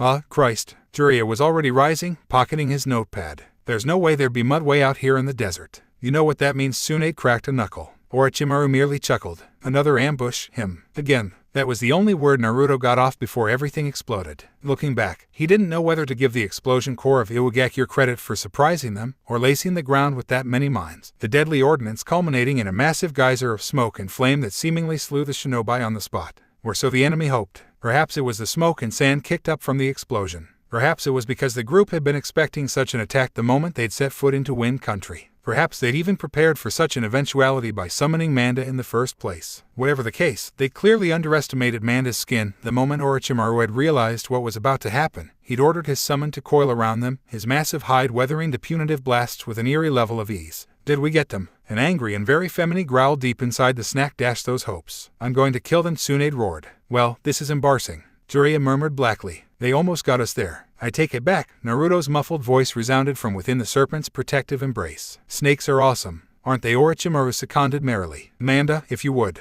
The king of snakes hissed angrily in agreement, his Jadon eyes fixed firmly on the fools who dared to scuff his hide with their Tenitohan explosives. Still hissing, he reared back, disgorging the quartet he'd sheltered all this time. None of them looked pleased at having come so close to death. Prepare yourselves, pray. When those coils slithered open, some of the Iwa shinobi actually sobbed in fear. Then all hell broke loose. Kage Bunshin no Jutsu. Naruto immediately flooded the area with clones, nearing the baffled looks he received from his teammates. It was weird seeing so many Uchiha like that. His efforts wiped away those looks, however, as a horde of Iwa shinobi erupted from beneath the loamy soil to engage them. Ah, but that was the beauty of the Sharingan. Of the 24 enemy ninja that arose to slay them, their number was almost immediately carved in half by the doppelgangers and their equally lethal reflexes. Another 3 instantly fell to Manda's writhing tail, and 2 more were down by an Wind Jutsu who knew the old man had it and hinkered a sea of Jiraiya. That left 1 to Tsunade, a devastating right hook shattering the jaw forward by the rest of a face-off, the lone assassin who dared attack her. That left a paltry 7 in attendance, of the force that had intended to ambush and kill them. Far better odds for 4 elite ninja and a very angry snake. Naruto stiffened as he recognized one of them, a man whom he had personally never met before, but who had been described to him by Sai. A quiet shinobi who killed his enemies with a single punch, blowing them apart with devastating detonations. He stood there at front of their little vanguard, eyes narrow and face grim. Naruto almost didn't recognize him without the telltale signs of the reanimation. But there could be no mistaking him. Gari. That earned him a frown. You know me, Uchiha. The man's voice was like rough gravel scraping across the sands, hoarse and dry. All eyes turned to Naruto. Yeah, what's the deal? Jiraiya frowned. The silence of Tsunade and Orochimaru was telling. Shit, his brain hissed. Lie. Who in Konoha doesn't know of you? Naruto shot back, dipping into his faux persona of Uchiha arrogance with an ease so effortless it almost frightened him. Gari of the Blast Release. You're something of a legend up in Earth Country, aren't you? They say you obliterated a mountain with one punch. That much was true. Done a bit of reading back in the library when it became apparent that he might be facing old foes in this day and age. Never had he been so glad for books. I could say the same of you, the older man drawled, thumbing his chin. They say you're something of a living legend yourself. Madara's descendant, right? You got me there. Naruto raised his hands in faux defeat. Since we both know each other so well, perhaps we can come to some sort of agreement. What are you suggesting? Walk away. What? No one has to die here today, Gari. Naruto repeated his warning, sharing and flaring menacingly. Walk away. We can go our separate ways and forget this shit ever happened. He had no stomach for any more violence today. That he could avoid pissing off Iwa-this-Gekure early on, then he had a much better chance of making peace later on. If you attack us now, you'll just die with the rest of your men. I don't know about you, but I'm not a fan of pointless deaths. So walk away. Like you let my men walk away. Did he mean the scouts from before, or the men they'd just slain? It didn't matter. They attacked us first, he said. Wasn't my call. Gari's frown deepened. And this is? Naruto glared red daggers at Tsunade and Orochimaru, daring either to object. Surprisingly, neither did. Jiraiya had a contemplative smile on his face as though he were secretly enjoying the whole thing. Why bastard probably was, and why the hell was he taking notes? Suppressing his ever-present temper, the former blonde turned his attention back to the Iwa shinobi. It is, he nodded at last. To his credit, the man actually looked as though he was considering the offer. Then he frowned. As tempting as your offer is, I'm afraid I'll have to refuse. On what grounds? On the grounds that Tsuchikage wants you dead. He pantomimed a gesture at Naruto, and in that same instant, a black blur flashed out of his sleeve. Naruto narrowly recognized the shuriken for what it was before he caught it in his teeth. God, that never got old. The looks on their faces were always the same. How the hell did he do that? As much as Naruto hated having a Dojutsu, he had to admit that it was unbelievably useful when it came to dodging enemy projectiles. Well, it's not fair at all. Gari groaned, realizing his preemptive strike had failed utterly. Sorry, Naruto grinned around the deadly star, spitting it out not a moment later. We don't give a. Hear that? Jiraiya were so important, they want us dead. He laughed blithely to himself, idly unaware that this would soon become a common occurrence for their little group. Well, we are pretty famous. Orochimaru chuckled and tucked a hand through the ebony curtain of his hair, uncaring as Manda disappeared in a plume of smoke. Indeed, you guys really know how to treat a girl. Tsunade covered her mouth and stifled a smile of her own, not one to rise above such petty mockery. So I guess you're gonna try to kill us now? Naruto had his head aside, masking the regrets he felt at ending so many lives. It was a shame, really. Sparing Gari would have been a powerful gesture of his mercy back in Earth Country. Couldn't win him all. Gari took one look at the ease with which they accepted his aggression and frowned. Perhaps this was a mistake after all. But he had his orders. The risk of someone like Tsunade merging with the Uchiha was too great a threat to be brokered. Any child produced from such a union would be horrendously strong. It wasn't anything personal, really. Just a matter of business. In any case, his objective was clear. Eliminate the Uchiha and/or the Senju before that could happen. Their Tsuchikage would have had him kill both, but the captain knew he'd only have one shot at this. But although he and his men held the advantage barely in terms of numbers, they clearly stood in the shallow end of the pool when it came to raw talent. Here he was about to face down three shinobi who would one day be known as the Sannin, and an Uchiha capable of unquantified levels of destruction. It would be no mean feat for him to kill one or the other, not with two of Konoha's best standing at their backs. His chances of survival were slim at best and non-existent if he failed in his task. Honestly, that was almost enough to make him reconsider the man's offer and return home with his head intact. Troublesome. As if that word was the linchpin, the enemy shinobi swarmed forward at the others. But not Gari. He made a beeline right for Naruto. The Blackette blanched, barely managing to shout a warning over the chaos. Whatever you do, don't let him touch you. That was all he had time for before the man closed with him and they engaged in a blistering barrage of taijutsu. It was easily apparent he intended to make this a close-range fight. Refusing to accommodate him or risk contact with the enemy shinobi, Naruto blurred backwards, eyes pinwheeling wildly to watch his adversary's movements for an opening. It wasn't easy. Gari was a good deal faster than what he remembered, precising him relentlessly, refusing to allow him even a moment's rest to use ninjutsu. It was all he could do to stay out of the man's exceptionally long arms. Arching backwards, he silently swore when the man tried to clobber his head off. He knew even the lightest contact could be deadly. With what little chakra Kurama had left him, it was very likely that any explosion could be fatal. He wasn't willing to risk regenerating an arm or anything major. If this man injured him, it would likely permanent even with Tsunade's aid. Of course, he didn't need both hands to call upon the vast repertoire of ninjutsu that was his own. As a matter of fact, one technique sprang to his mind just now. Suten Mizurapa. Gari hadn't been expecting an Uchiha to suddenly spit water at him. One moment he'd been trying to land a telling blow, the next a terrific impact slammed into him and bowled him head over heels. He wouldn't realize what had happened until it was too late. By then his adversary had the distance needed to launch another assault. He flung a palm forward, an invisible current leaping forward to violently swat the larger man from his feet. futon, repusho. Battered by the sudden surge of wind, Gaara found himself bowled over, tumbling head over heels across the sands. As luck would have it, he toppled to a halt directly next to his mission objective. The man almost could not believe his luck. The Uchiha's attack had left him lying at the feet of a very surprised Tsunade, the blonde having only just finished off one of his men. Chance. He lunged upward. Got you. Tsunade made the mistake of trying to finish him, then, striking at the man's unprotected flank with a brutal right haymaker. Naruto shouted a warning, but it was already too late to intervene. In a move that shouldn't have been possible, Gaara twisted aside and snaged her wrist, stopping her assault cold, her knuckles just brushing the bridge of his nose. Jiraiya froze. Naruto froze. Even Orochimaru made a sound of dismay, unable to believe that someone of Tsunade's level had been stopped. Gaara could have blown her arm off right then and there. But he didn't. Too late, Naruto realized exactly what he intended to do. He darted forward, but the way was suddenly barred by two enemy shinobi. Don't. Sorry, Gaara murmured contritely, his brow hardening in concentration. Bakuten. He said nothing more. He simply drove his fist into the blonde's stomach, the blow detonating explosively and throwing her backwards. Any other shinobi would have been obliterated on the spot, but Tsunade merely had a gaping hole where her midsection should have been. Fatal. Deadly. Mortal. No one could recover from a wound like that. Not even Tsunade. Dead. Gone. Deceased. These three words flicked through Naruto's mind, like the embers of a dying flame. He saw red. Great, unholy red. Countless memories of her in his youth flitted through the fog of his mind, good and bad times both shattered by her passing. She'd been with still one of his precious people. No amount of time travel could change that, not in his mind. But now Tsunade was dead, and it was his fault. He'd killed her. She was dead because of him. He might not have dealt the telling blow, but that was on his hands. It was all his fault. His fault. His fault. All. His fault. His fault. A lone tear trailed down out of Naruto's right eye, followed soon by his left, a slow trickle that stung every so slightly as he blinked the red tears away. Something stirred inside of him as he laid eyes upon Gaara in that moment. Something dark, bleak, ancient, and so very angry. A power he had dreaded touching, awakening from the moment he'd awoke in this body. But now it was there, free, alive within him. He could feel the tendrils of black chakra writhing behind his eyelids, eager and waiting to lash out at their master's preordained target. Infuriated, Naruto gave them that target. Amaterasu. Black flames burst into existence upon Gaara's right arm, staggering him. He was screaming almost before he even knew what was truly happening to him, unknowing of the horrors that had just awoken within the new Uchiha. One moment Tsunade of the Senju was falling away from him in a broken heap, and the next the sleeve of his right arm was burning and scalding the skin beneath. He tried to smother them with an earth jutsu, but they just burned even brighter, spreading from arm to shoulder then to his, slowly roasting his entire body despite his efforts to temper the intangible inferno.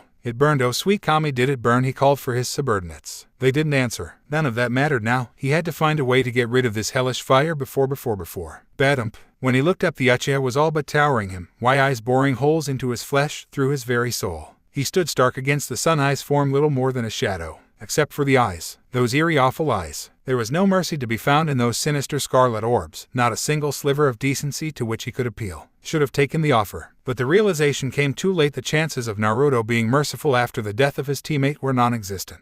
He was going to die, Gaara realized, and there was not a damn thing he could do to stop it. And then his world was gone. His perception was trapped by those spinning tamo, all control severed from his body in an instant. For perhaps the very first time in his life, Gaara experienced fear outside the precincts of the Sandaime Tsuchikage. This man wasn't a man at all, he was a monster. Still his body burned, but even that failed to hold a candle to the cold pit of dread opening in his stomach. His would-be killer said only one word then, and it was a word that promised complete and utter pain. Tsukayomi. Gaara opened his mouth to say something, anything, before this devil of a man ended him. All he managed was a wet-sounding gurgle as his world fell away. The world of red skies and black water opened up beneath him a heartbeat later, but when he looked back, the Uchiha wasn't alone. Rather, there were more of him. Dozens, no, hundreds. He was beginning to think that he should have ended them first. Doubtlessly whatever he'd done had stripped away the last vestige of honor in the man. Because each of those clones bore a weapon, and he wasn't liking where this was going. Where am I? He demanded to know. What have you done to me? I tried to be civil. The Uchiha whispered, his words a breathless hiss, as though he were barely reining his anger in. Tried to let you walk away. And this is the thanks I get. You should have run. Run while you had the chance. Fool. Stupid, stupid fool. That was when the first of many kunai descended from on high, pinning him to a cross that hadn't been there before yet now suddenly was. Gaara tried to move, to break free, but found himself inexplicably bound, his hands and feet crucified by the deadly knives. Naruto advanced upon him then, and his silent army moved with him. Oh, don't worry, he began almost amicably, the sudden mood swing causing Gaara to start. I won't let you die. Yet, first, you get to suffer. Gaara cried out in pain, and yet the assault continued, extending in a series of slashing stabs designed to inflict maximum misery and suffering. Once, two, three, or was it more? 6, too many to count. Over and over and over they fell upon him, an endless cycle that took his arms, his legs, eyes, and organs, eviscerating him in every way possible, leaving him on the edge of death. Still this torment continued, extending from hours to days and days to weeks, and weeks to months for years and years and years. Just like that he was back in his body again, the genjutsu having ended. The Uchiha still stood proud and tall over him, utterly unfazed by the mental slaughter he'd inflicted on the lesser shinobi. Poor Gaara was not so fortunate in that regard. He could barely string so much as two thoughts together now, let alone speak. Glassy eyes stared up at his tormentor, having years of torment in as little as 10 seconds. He was broken now in every sense of the word. Assuming he somehow survived this encounter, he'd never be a shinobi again. Jiraiya whistled softly at the sight. That was the Mangekyo, wasn't it? He'd heard of such things, but to see the legendary black fire firsthand was something else entirely. The kid wasn't even looking at him anymore and the body was still burning. Naruto nodded mutely. He didn't want these eyes, he'd never wanted them. As if sensing the man's distress, the whitehead turned aside. Good, he muttered, cringing at Tsunade's still form. Hope you made the bastard suffer. Orochimaru felt a small smile tug at his lips. Such prowess. You should kill him, Naruto-kun, he suggested. Naruto said nothing as he stared down at Tsunade's killer. Then the black tanto bit into his neck and he knew nothing more. The cut was swift and merciful. Gari, what little remained of him, was dead almost before his gawping visage even struck the ground. Death was a mercy for him, after what he'd been through. Now ordinarily, the loss of their leader and the awakening of a Mangekyo Sharingan would have galvanized the remaining ninja to retreat, especially after what just occurred.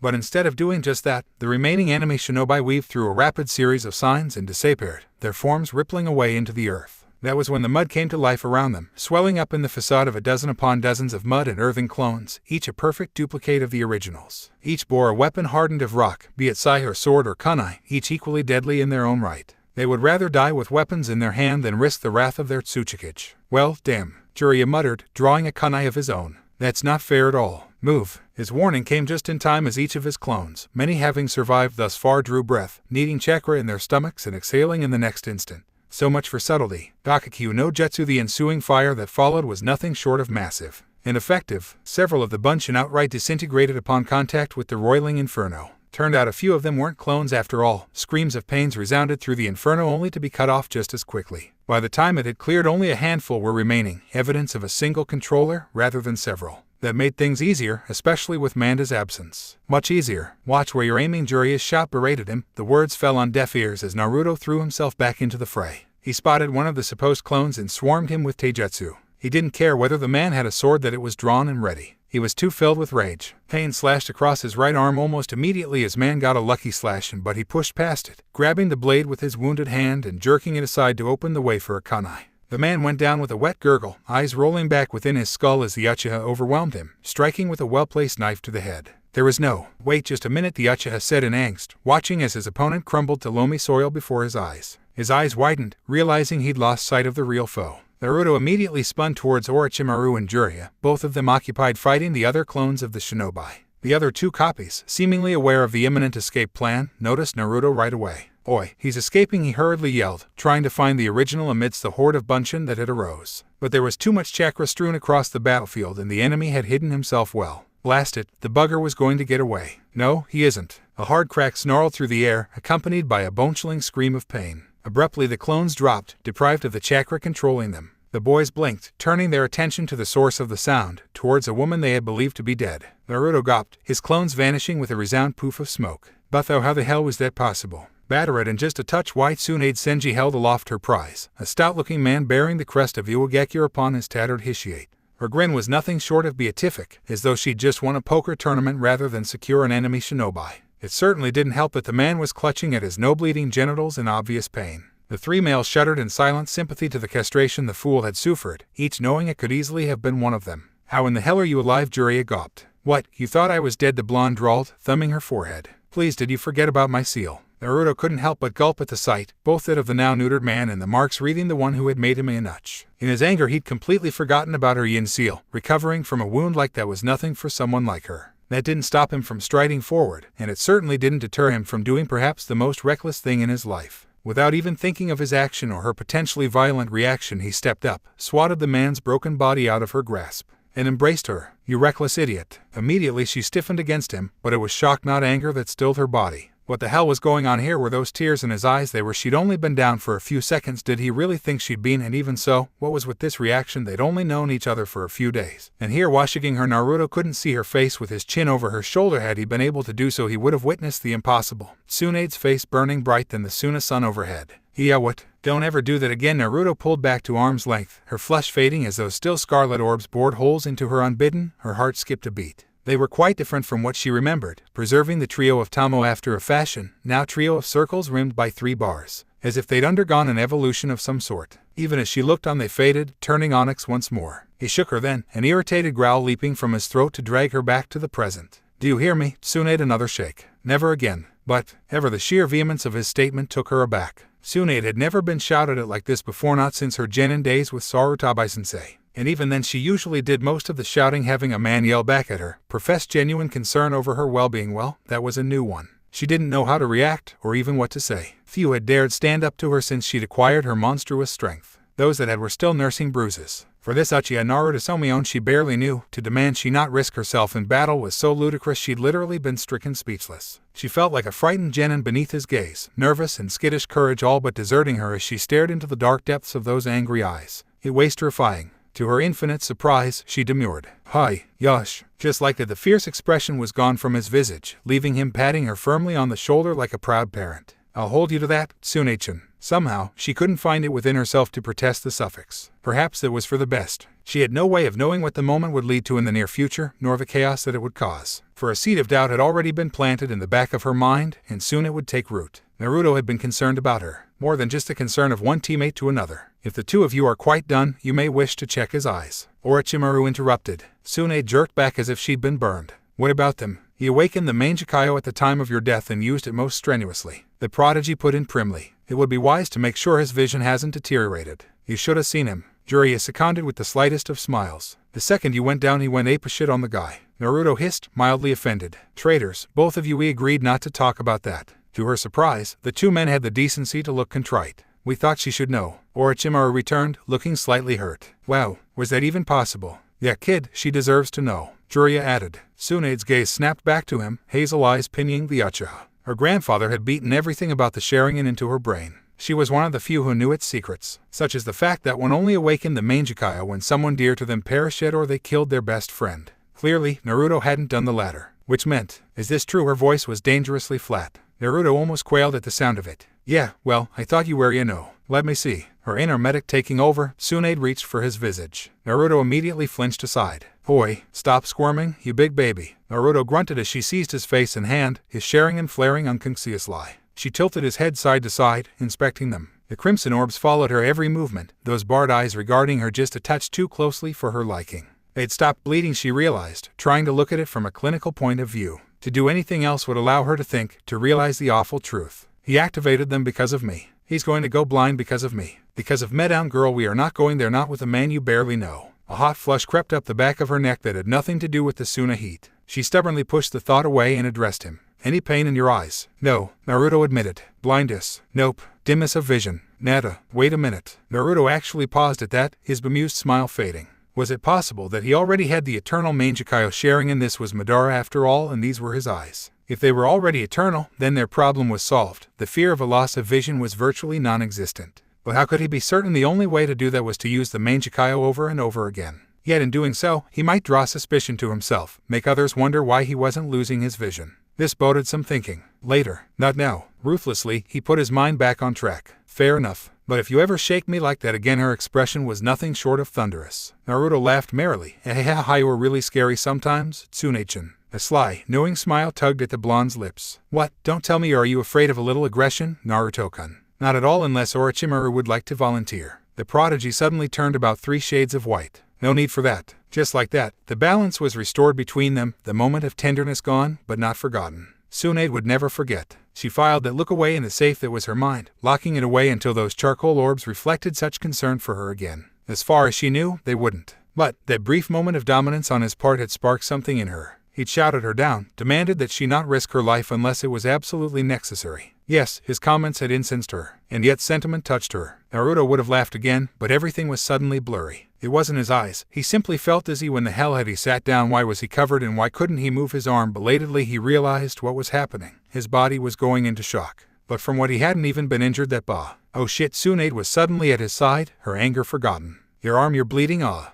Tis just a flesh wound. Naruto tried to reassure her, but found the words slurring between his teeth. Was this what it felt like to be injured, to not regenerate? He knew that it was Shinobi had cut his arm, but with that anger at the time of the adrenaline simply hadn't paid any attention to it until now. Apparently he'd been cut deeper than he'd thought. Baka. It was like being chided by Sakura all over again, except this time it was the master instead of the student admonishing him for pushing himself too hard and ignoring his injuries. Was that a touch of fear in those hazel orbs? No, surely not. This version of Tsunade would never be afraid for him. He must be imagining things. Stay still, she hissed. You've lost a lot of and the muscle is damaged. Tisking, she pressed a chakra-covered hand to the wound. I can repair the latter, but y'all have to take it easy until your body can replace what you've lost. That means no more Mangekyo for the next 24 hours. Yes, Mom. That earned him a swift swat on the head. Call me that again and I'll knock your block off. Don't look now, Jiraiya murmured, but we've got company. Naruto's head turned to find a lone shinobi striding through the sandstorm. Another enemy. His fears were only slightly allayed when he saw the headband. Suna. He was from Shuna. The barely even of age, dark eyes wide beneath a mop of pale russet hair. Dust the color of gold itself seemed to swirl around him, a silent shield protecting the youth from the harsh elements. A moment of terse silence passed between the five of them, each waiting for the other to speak. Surprisingly, the boy was the first to comply, his voice little more than a dry rasp, though whether from lack of water or simple surprise, they knew not.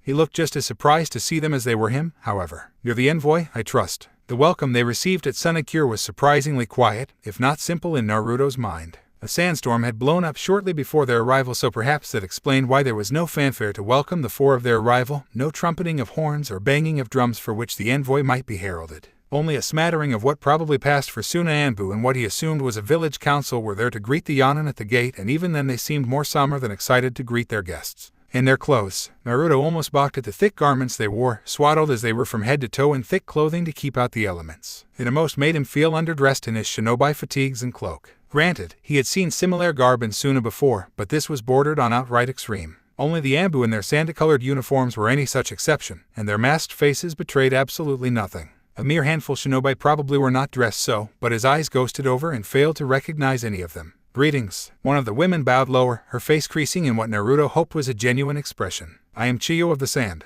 We welcome you to Suna. Her gaze strayed to the boy who'd found them back in the desert, and a frown formed. Hirosama, you were told not to venture out alone. I was bored. The redhead demurred with shrug. Besides, I was rather curious to see these vagabonds for myself. That is no way to treat our guests. Another shrug from their escort. Naruto's mind, however, was elsewhere. The woman's name hadn't been lost on him, not in the slightest. Grandma Chiyo. It took every fiber of his being not to start in surprise. Chiyo was young, a good deal younger than he remembered her to be. Well, damn. Now that he looked at her he could kinda see the resemblance. But to see an old face like that, someone who he knew was dead, yet in this time alive, and well, it was just a little bit chilling. Oh, right, manners. He really needed to work on that. Or you could butcher them. Yami interjected snidely. Just saying. It is our honor to be here amongst the sands. Naruto ignored and returned with the traditional Suna bow, something Tsunade had all but beaten into him before they'd set out why. A murmur of surprise rippled through a few of the elders, passing through the congregation like an unseen wave, and Uchiha with manners. No less, Naruto held the bow a touch longer than was strictly necessary, essentially showing that he was deferring to their leadership for the duration of their stay. And Uchiha with honor. Hiro murmured beside, bemused.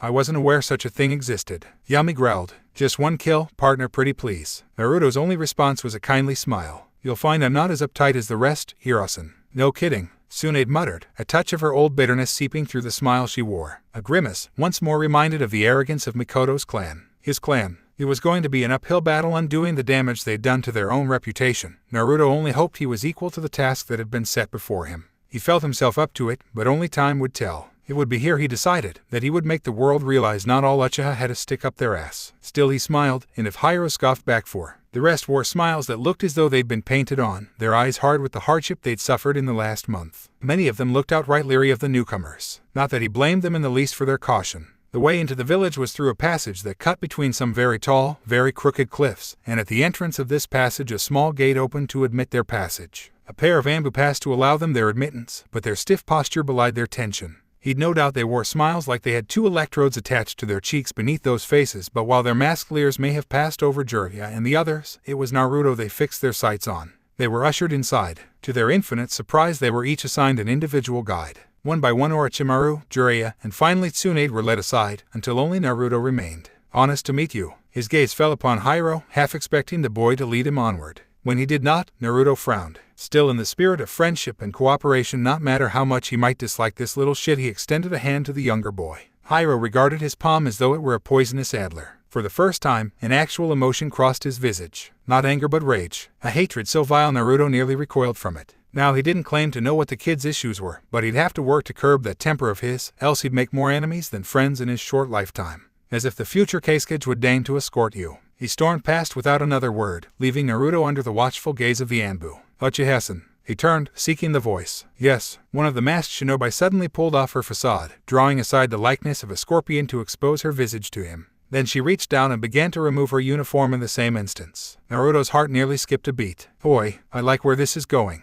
Oi. He promptly found himself caught in the gaze of a green-haired kunoichi with sunset-colored bangs, her heart-shaped face framed by a slight smile, above which eyes of the brightest hazel shone. Her attire was all but functional, not practical in combat, giving him the sense that she dressed this way simply to gain attention. Or, someone had ordered her to, he suspected. She sauntered up to him with an almost deceptive ease, those full hips swaying with each step. There was a sureness to her movements, he realized, a grace most kunoichi, even Mikoto herself, lacked. She was upon him almost before he knew what was happening, not bothering to ask permission for the intrusion of his personal space. Greetings, she replied stoically, her head inclining in the slightest of bows. My name is Pakura. I am to be your guide for the duration of your stay, Uchiha-san. Jiraiya looked as though he were about to protest. We did Naruto get the hot kunoichi guy, but a withering look on Tsunade's part silenced the self-proclaimed pervert. An ordinary Uchiha would have rebuffed her formalities with a casual HN. But then again, Naruto wasn't your typical Uchiha now, was he? To the disbelief of nearly everyone present, he did the one thing that no one expected him to do. He reached out and took Pakura's hand to his own, lightly pressing his lips against the back of her palm. Dang it. There was a shocked silence amidst both parties. Such a thing was unheard of behind him. Tsunade's visage colored in surprise. She didn't think the Uchiha had a romantic bone in his body. Just call me Naruto, he replied, dark eyes meeting her own. As allies we needn't stand on formality. Her full lips curled in the smallest of smiles. I shall remember that, Naruto-san. She turned then, regarding the dumbstruck Sannin with something eerily akin to bemusement. Your escorts shall direct you to your rooms, honorable shinobi, she said, turning away from them immediately thereafter, as though the trio were but a mere afterthought in her mind. In the meantime, Naruto-dono, I would be more than happy to bring you to. Wait, Tsunade protested, shouldering her way to the front of the group once more. Where are you taking him? Why, to sign the treaty, of course, Pakura said as though it were the most obvious thing in the world. Our Lord's sole stipulation was that he meet with Naruto-dono as soon as he arrived so that they might discuss the terms of our agreement in greater detail. Surely your Hokage informed you of this. Naruto felt the hackles on the back of his neck begin to rise with those words. The old man hadn't mentioned anything like that in the brief. Something wasn't right here. Were they planning to get him alone and kill him? Tsunade's expression was telling. Evidently she shared the same thought. In that case we'll come with you. Jiraiya was quick to interject, trying to preserve the suddenly fragile peace between the two shinobi. We'd be more than happy to meet him. I'm afraid I cannot allow that. The kunoichi returned with a shake of the head. He wished to meet with the Uchiha alone. Why came the demand? There are sensitive matters he wished to discuss. Nothing more. Surely you aren't reneging on our alliance over so simple a term. Now see here, you little. It's fine, Naruto interjected, drawing alarmed looks from everyone. It's fine, he repeated, softly now. If the Sannin wants to speak with me alone, then that's what he'll get. He didn't mention that this felt a great deal like a trap, that his every sense screamed at him to get the hell out of here. But he was used to danger. Becoming a political hostage, however brief, didn't ruffle him in the slightest. His body might want to be far, far away from here, but his mind knew that this charade was entirely necessary. So glad someone sees reason. Pakura purred, pleased. Shall we go then? We shall. Naruto deferred to her with a wave of the hand. Please, lead the way. In the instant as his head turned, Naruto activated the Mangekyo Sharingan and locked eyes with Tsunade. He could have done so with anyone, but since she was still relatively close, she would have to do. The blonde of course startled as he pierced her mind, alarmed to suddenly find herself trapped in the world of Tsukuyomi. There was no torment or torture to greet her here, however. Only a singed sentence awaited her arrival in the warping world of Genjutsu, spoken so swiftly she almost wasn't able to read them. If I don't return in 3 hours, take the others and get the hell out of here. Just like that, she was back in the world again, her body slicked with a cold sweat. Naruto's words stood out in quiet confidence as he turned his head back around, the Mangekyo fading from his orbs. That idiot, he was going to get himself killed, she was certain of it, and all out of some misbegotten sense to keep the peace. No, before Tsunade could protest further, she found the Uchiha body flickered away in a swirl of sand. If there was one thing Naruto would take away from his stay in Sungakure besides her stoic beauty, it was thus. Sand. The damn stuff was absolutely everywhere. In his face, his hair knit he'd forgotten to cut that bristling beneath his sandals and stinging at his skin and getting stuck in his clothes. If it weren't for the veil he'd been given, it surely would have found its way into his eyes as well. That would have stung the newly awakened orb something fierce, he was certain. But ultimately his thoughts were not with the sand kicked up by the wind of the storm but rather with his comrades. Had they gotten his message? Would they even listen to it? No need to be nervous, Pakura reassured him as she ushered him inside a grand building that had to be the man's residence. I am told Lord Kazekage merely wishes to speak with you. Nothing more. Why does that not make me feel any better? Well shit, for once we agree. There was an awkward silence between the two halves of his psyche. I won't say anything if you don't. Agreed.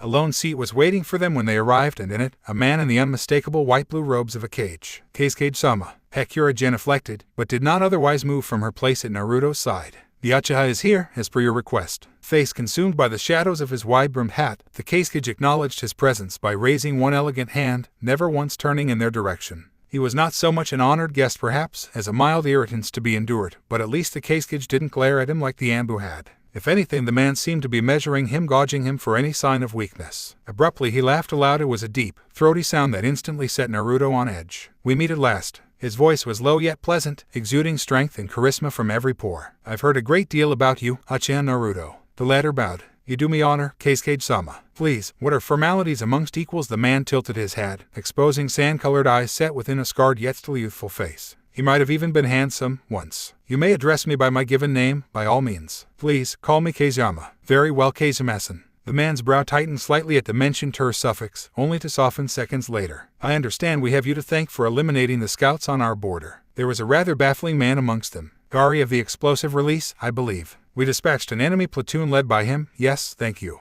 Naruto had never been particularly good at verbal sparring. He much rather preferred to let his fists do the talking. But that simply wasn't an option here. If he slugged a Kazekage for asking odd questions, he was likely to remove Konoha's only ally in this war. On the contrary, it is I who should be thanking you. A tiny smile broke out on the man's chiseled face, like a crack etching along a stone surface. Thanks to your noble efforts, we will be able to duplicate the explosive release for ourselves someday. Together, we will dash our enemies against the borders. Naruto felt a cold chill creep over him. The idea of that line in anyone's hands was a frightful thing. Suna had been lucky thanks to her seal. Other shinobi wouldn't be. But enough about this tedious war. The man miraculously withdrew a bottle and pair of glasses from the folds of his robe, filling both to the brim. Let us drink. To our alliance. Naruto arched an eyebrow in shock. The man liked his drink. We haven't even discussed the treaty yet. He frowned, accepting one for the sake of saving face.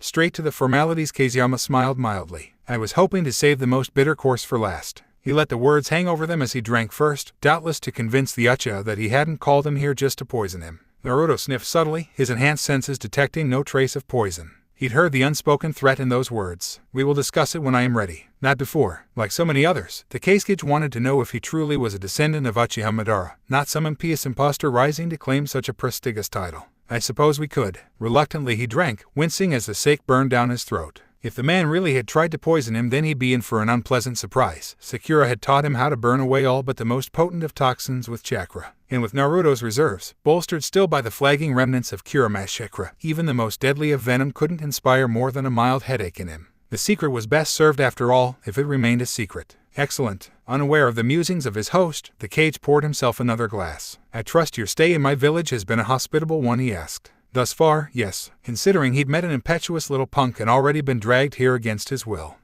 Damn, but the man read his expression like a book. I see you've met Hiro, then. You'll have to forgive his behavior. The council has been grooming him to succeed me for some time now. A touch of arrogance is to be expected among the young, don't you think? He laughed softly at the thought. Between the two of us, I'd rather someone more capable claim my seat. Someone like Sasori, for example. If he noticed a muscle jump in Naruto's jaw, he did not acknowledge it. Didyu has produced many of our finest poisons, the Kazekage continued. A master puppeteer, and at such a young age truly a prodigy. Humble, too. Nothing like Haruko. Shinobi ought to know their place in the hierarchy, wouldn't you agree? Hiro has yet to learn that. I wouldn't mind at all if Sasori were to take his place beside me. What are you saying? I'm not saying anything, Uchiha. Just that accidents are quite common in our line of work. Naruto didn't rise to the bait, he'd just been given permission to take a life for political gain. Despite that, it was suddenly all he could do not to use the Sharingan to plumb the man's mind for information. Sasori was here in this village, someone like that could never be Kazekage. He shuddered at the thought. Kazama was quick. Do you like your new weapon? It has been useful, Naruto admitted, glancing down at the black tanto he'd been gifted. The very act felt like a betrayal of himself. I am told it was made by a master blacksmith from your village. Indeed, the Kazekage replied silkily. What you have there is chakra reactive ore. The blade will expand or contract as you see fit.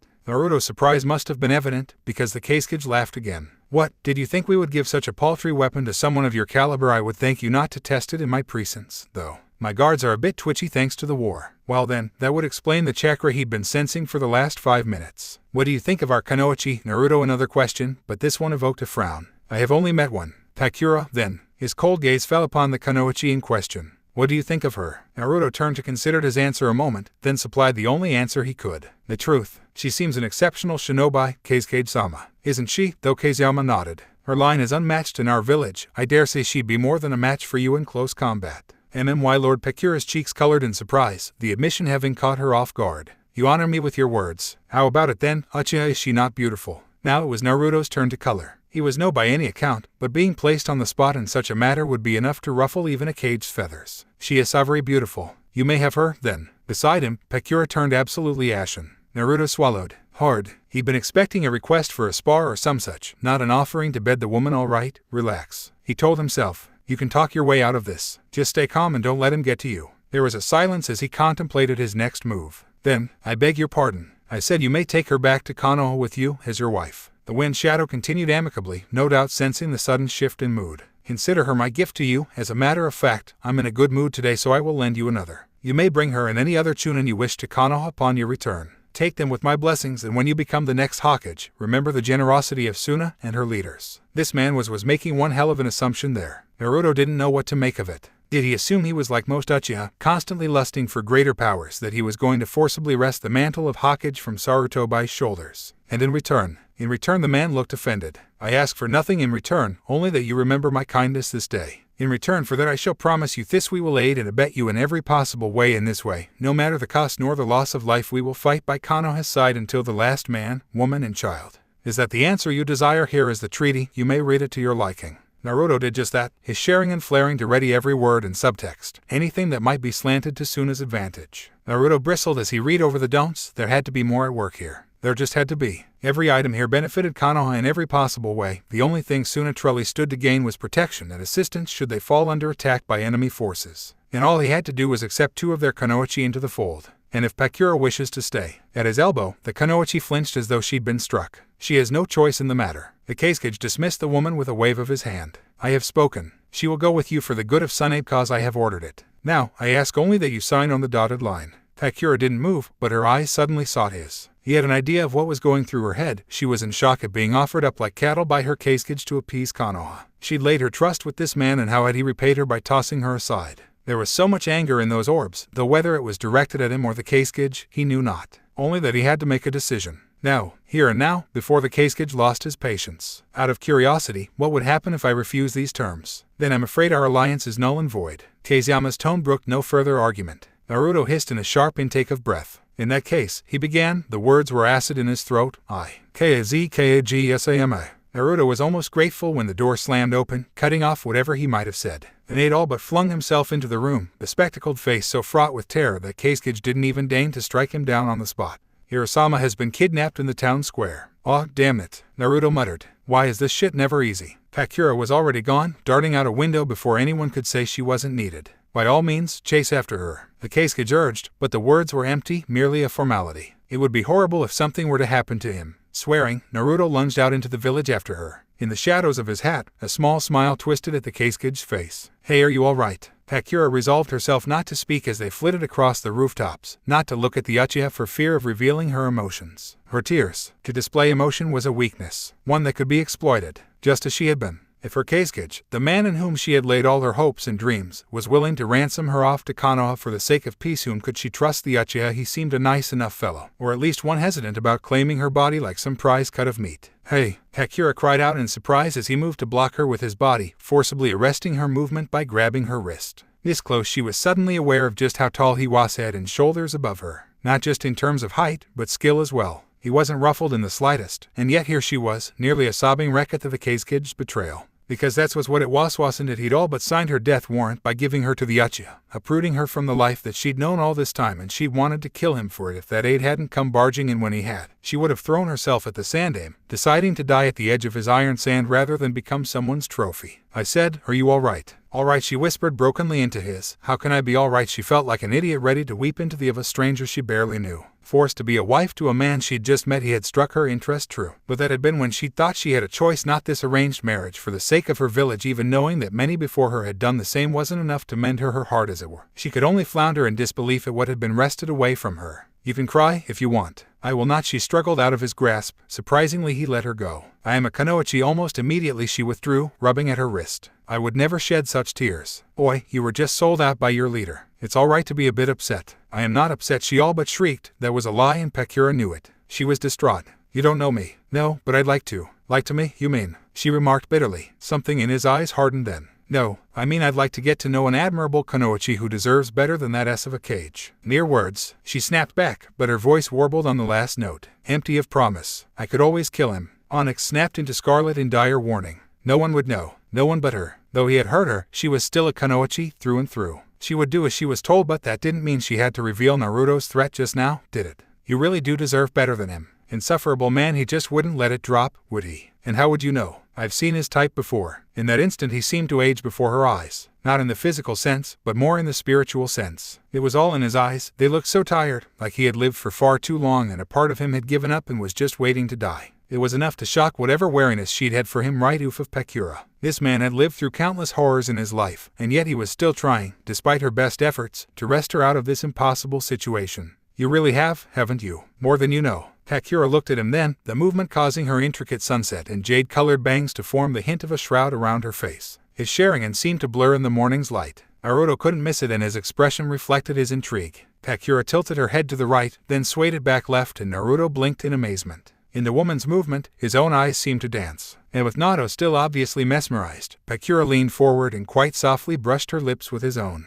It took several heartbeats, but that seemed to break the spell, and the Uchiha leaned away, staring at her with puzzlement. "Why did you do that?" he asked in a voice that seemed hard to find. "Because I believe you," she whispered. Naruto eyed his head curiously, and when he started to protest, Pecura put a finger over his lips to silence him. "Don't be a fool," she said with a small, sad smile. "I'm not worth throwing your career away. This is why I hate village politics." Naruto muttered, scarlet orbs fading back to black. "Always screwing everything up. Come on, we've got a brat to save." Reluctantly she took off after him, descending into the streets below. What was that just now? What had made her him? She didn't know, and likely wouldn't for many more days. No point in puzzling it out now. Not when the future Kazekage was in danger. "There he is." Naruto skidded to a dead halt when he saw the shinobi in the town square. It was obviously one of Gaara's men. As if the apocalyptic rage that knotted the man's face wasn't enough, the burns answered all his questions almost immediately. What it did not answer was how in the hell the man had managed to incapacitate Hiro and a Suna Kunoichi by himself, let alone wreath his body in enough explosive tags to blow a mile-deep crater in Sunagakure. Insanity didn't even begin to define this man.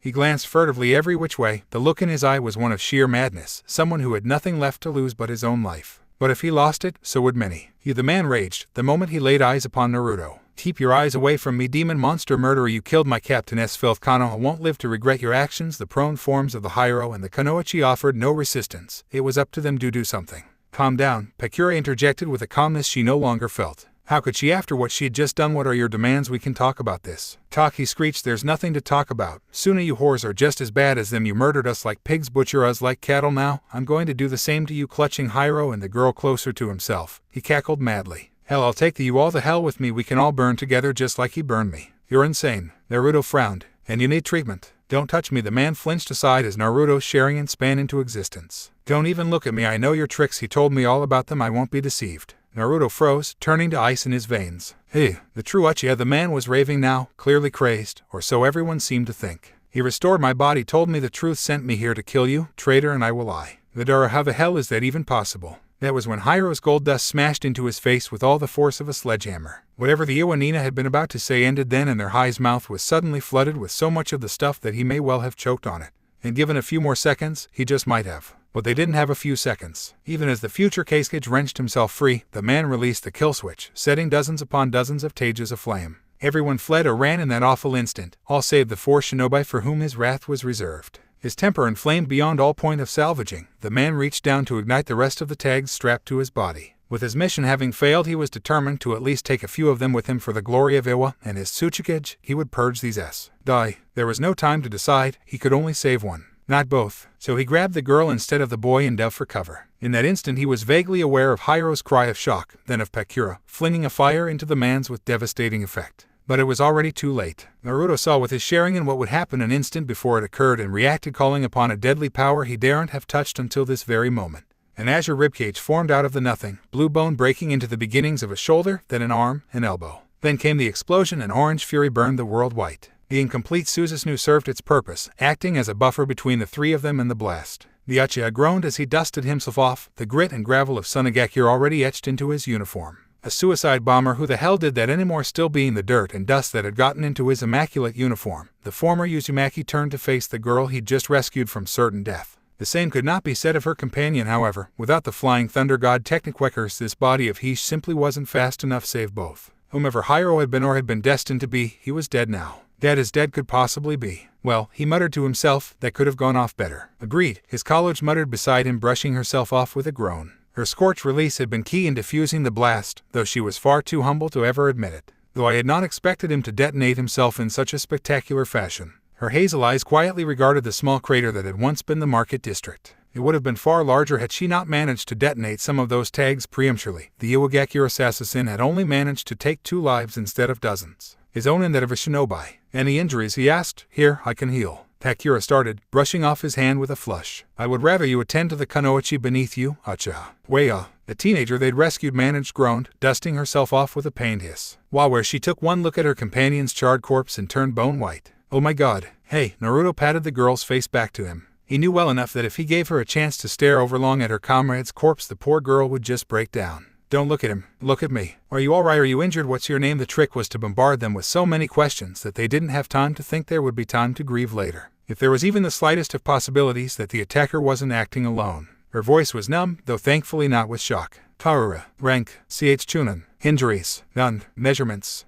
Kidding. He sighed. If she had enough energy to be angry, then she'd be just fine. Right then, Karachin, I need you to focus. Can you stand? Hi. Naruto froze as he helped her up, as he got a good look at her, realization swarming over him. Brown hair, purple eyes, merciful Kami above and Yami below. This was no mere Kunoichi in his arms. He'd just saved Gaara's mother from certain death, and if that boy with the gold dust was who he thought he was, then that blackened body had to be Gaara's father. That was who Hiro was. No other shinobi wielded such a technique, and if they did, he didn't know of them. Meaning, yes, what the hell happened here? Naruto didn't even look up as Tsunade's voice pierced the air above him. Jiraiya and Orochimaru arrived soon thereafter, pausing only to gawp at the massive hole the man had punched in the village before bringing their attention to bear upon Naruto. In the end it was the latter, not the former, who asked the million-dollar question. What did you do? Naruto took one long look at Pakura, then Karura, and sighed. Yeah, kind of a long story there.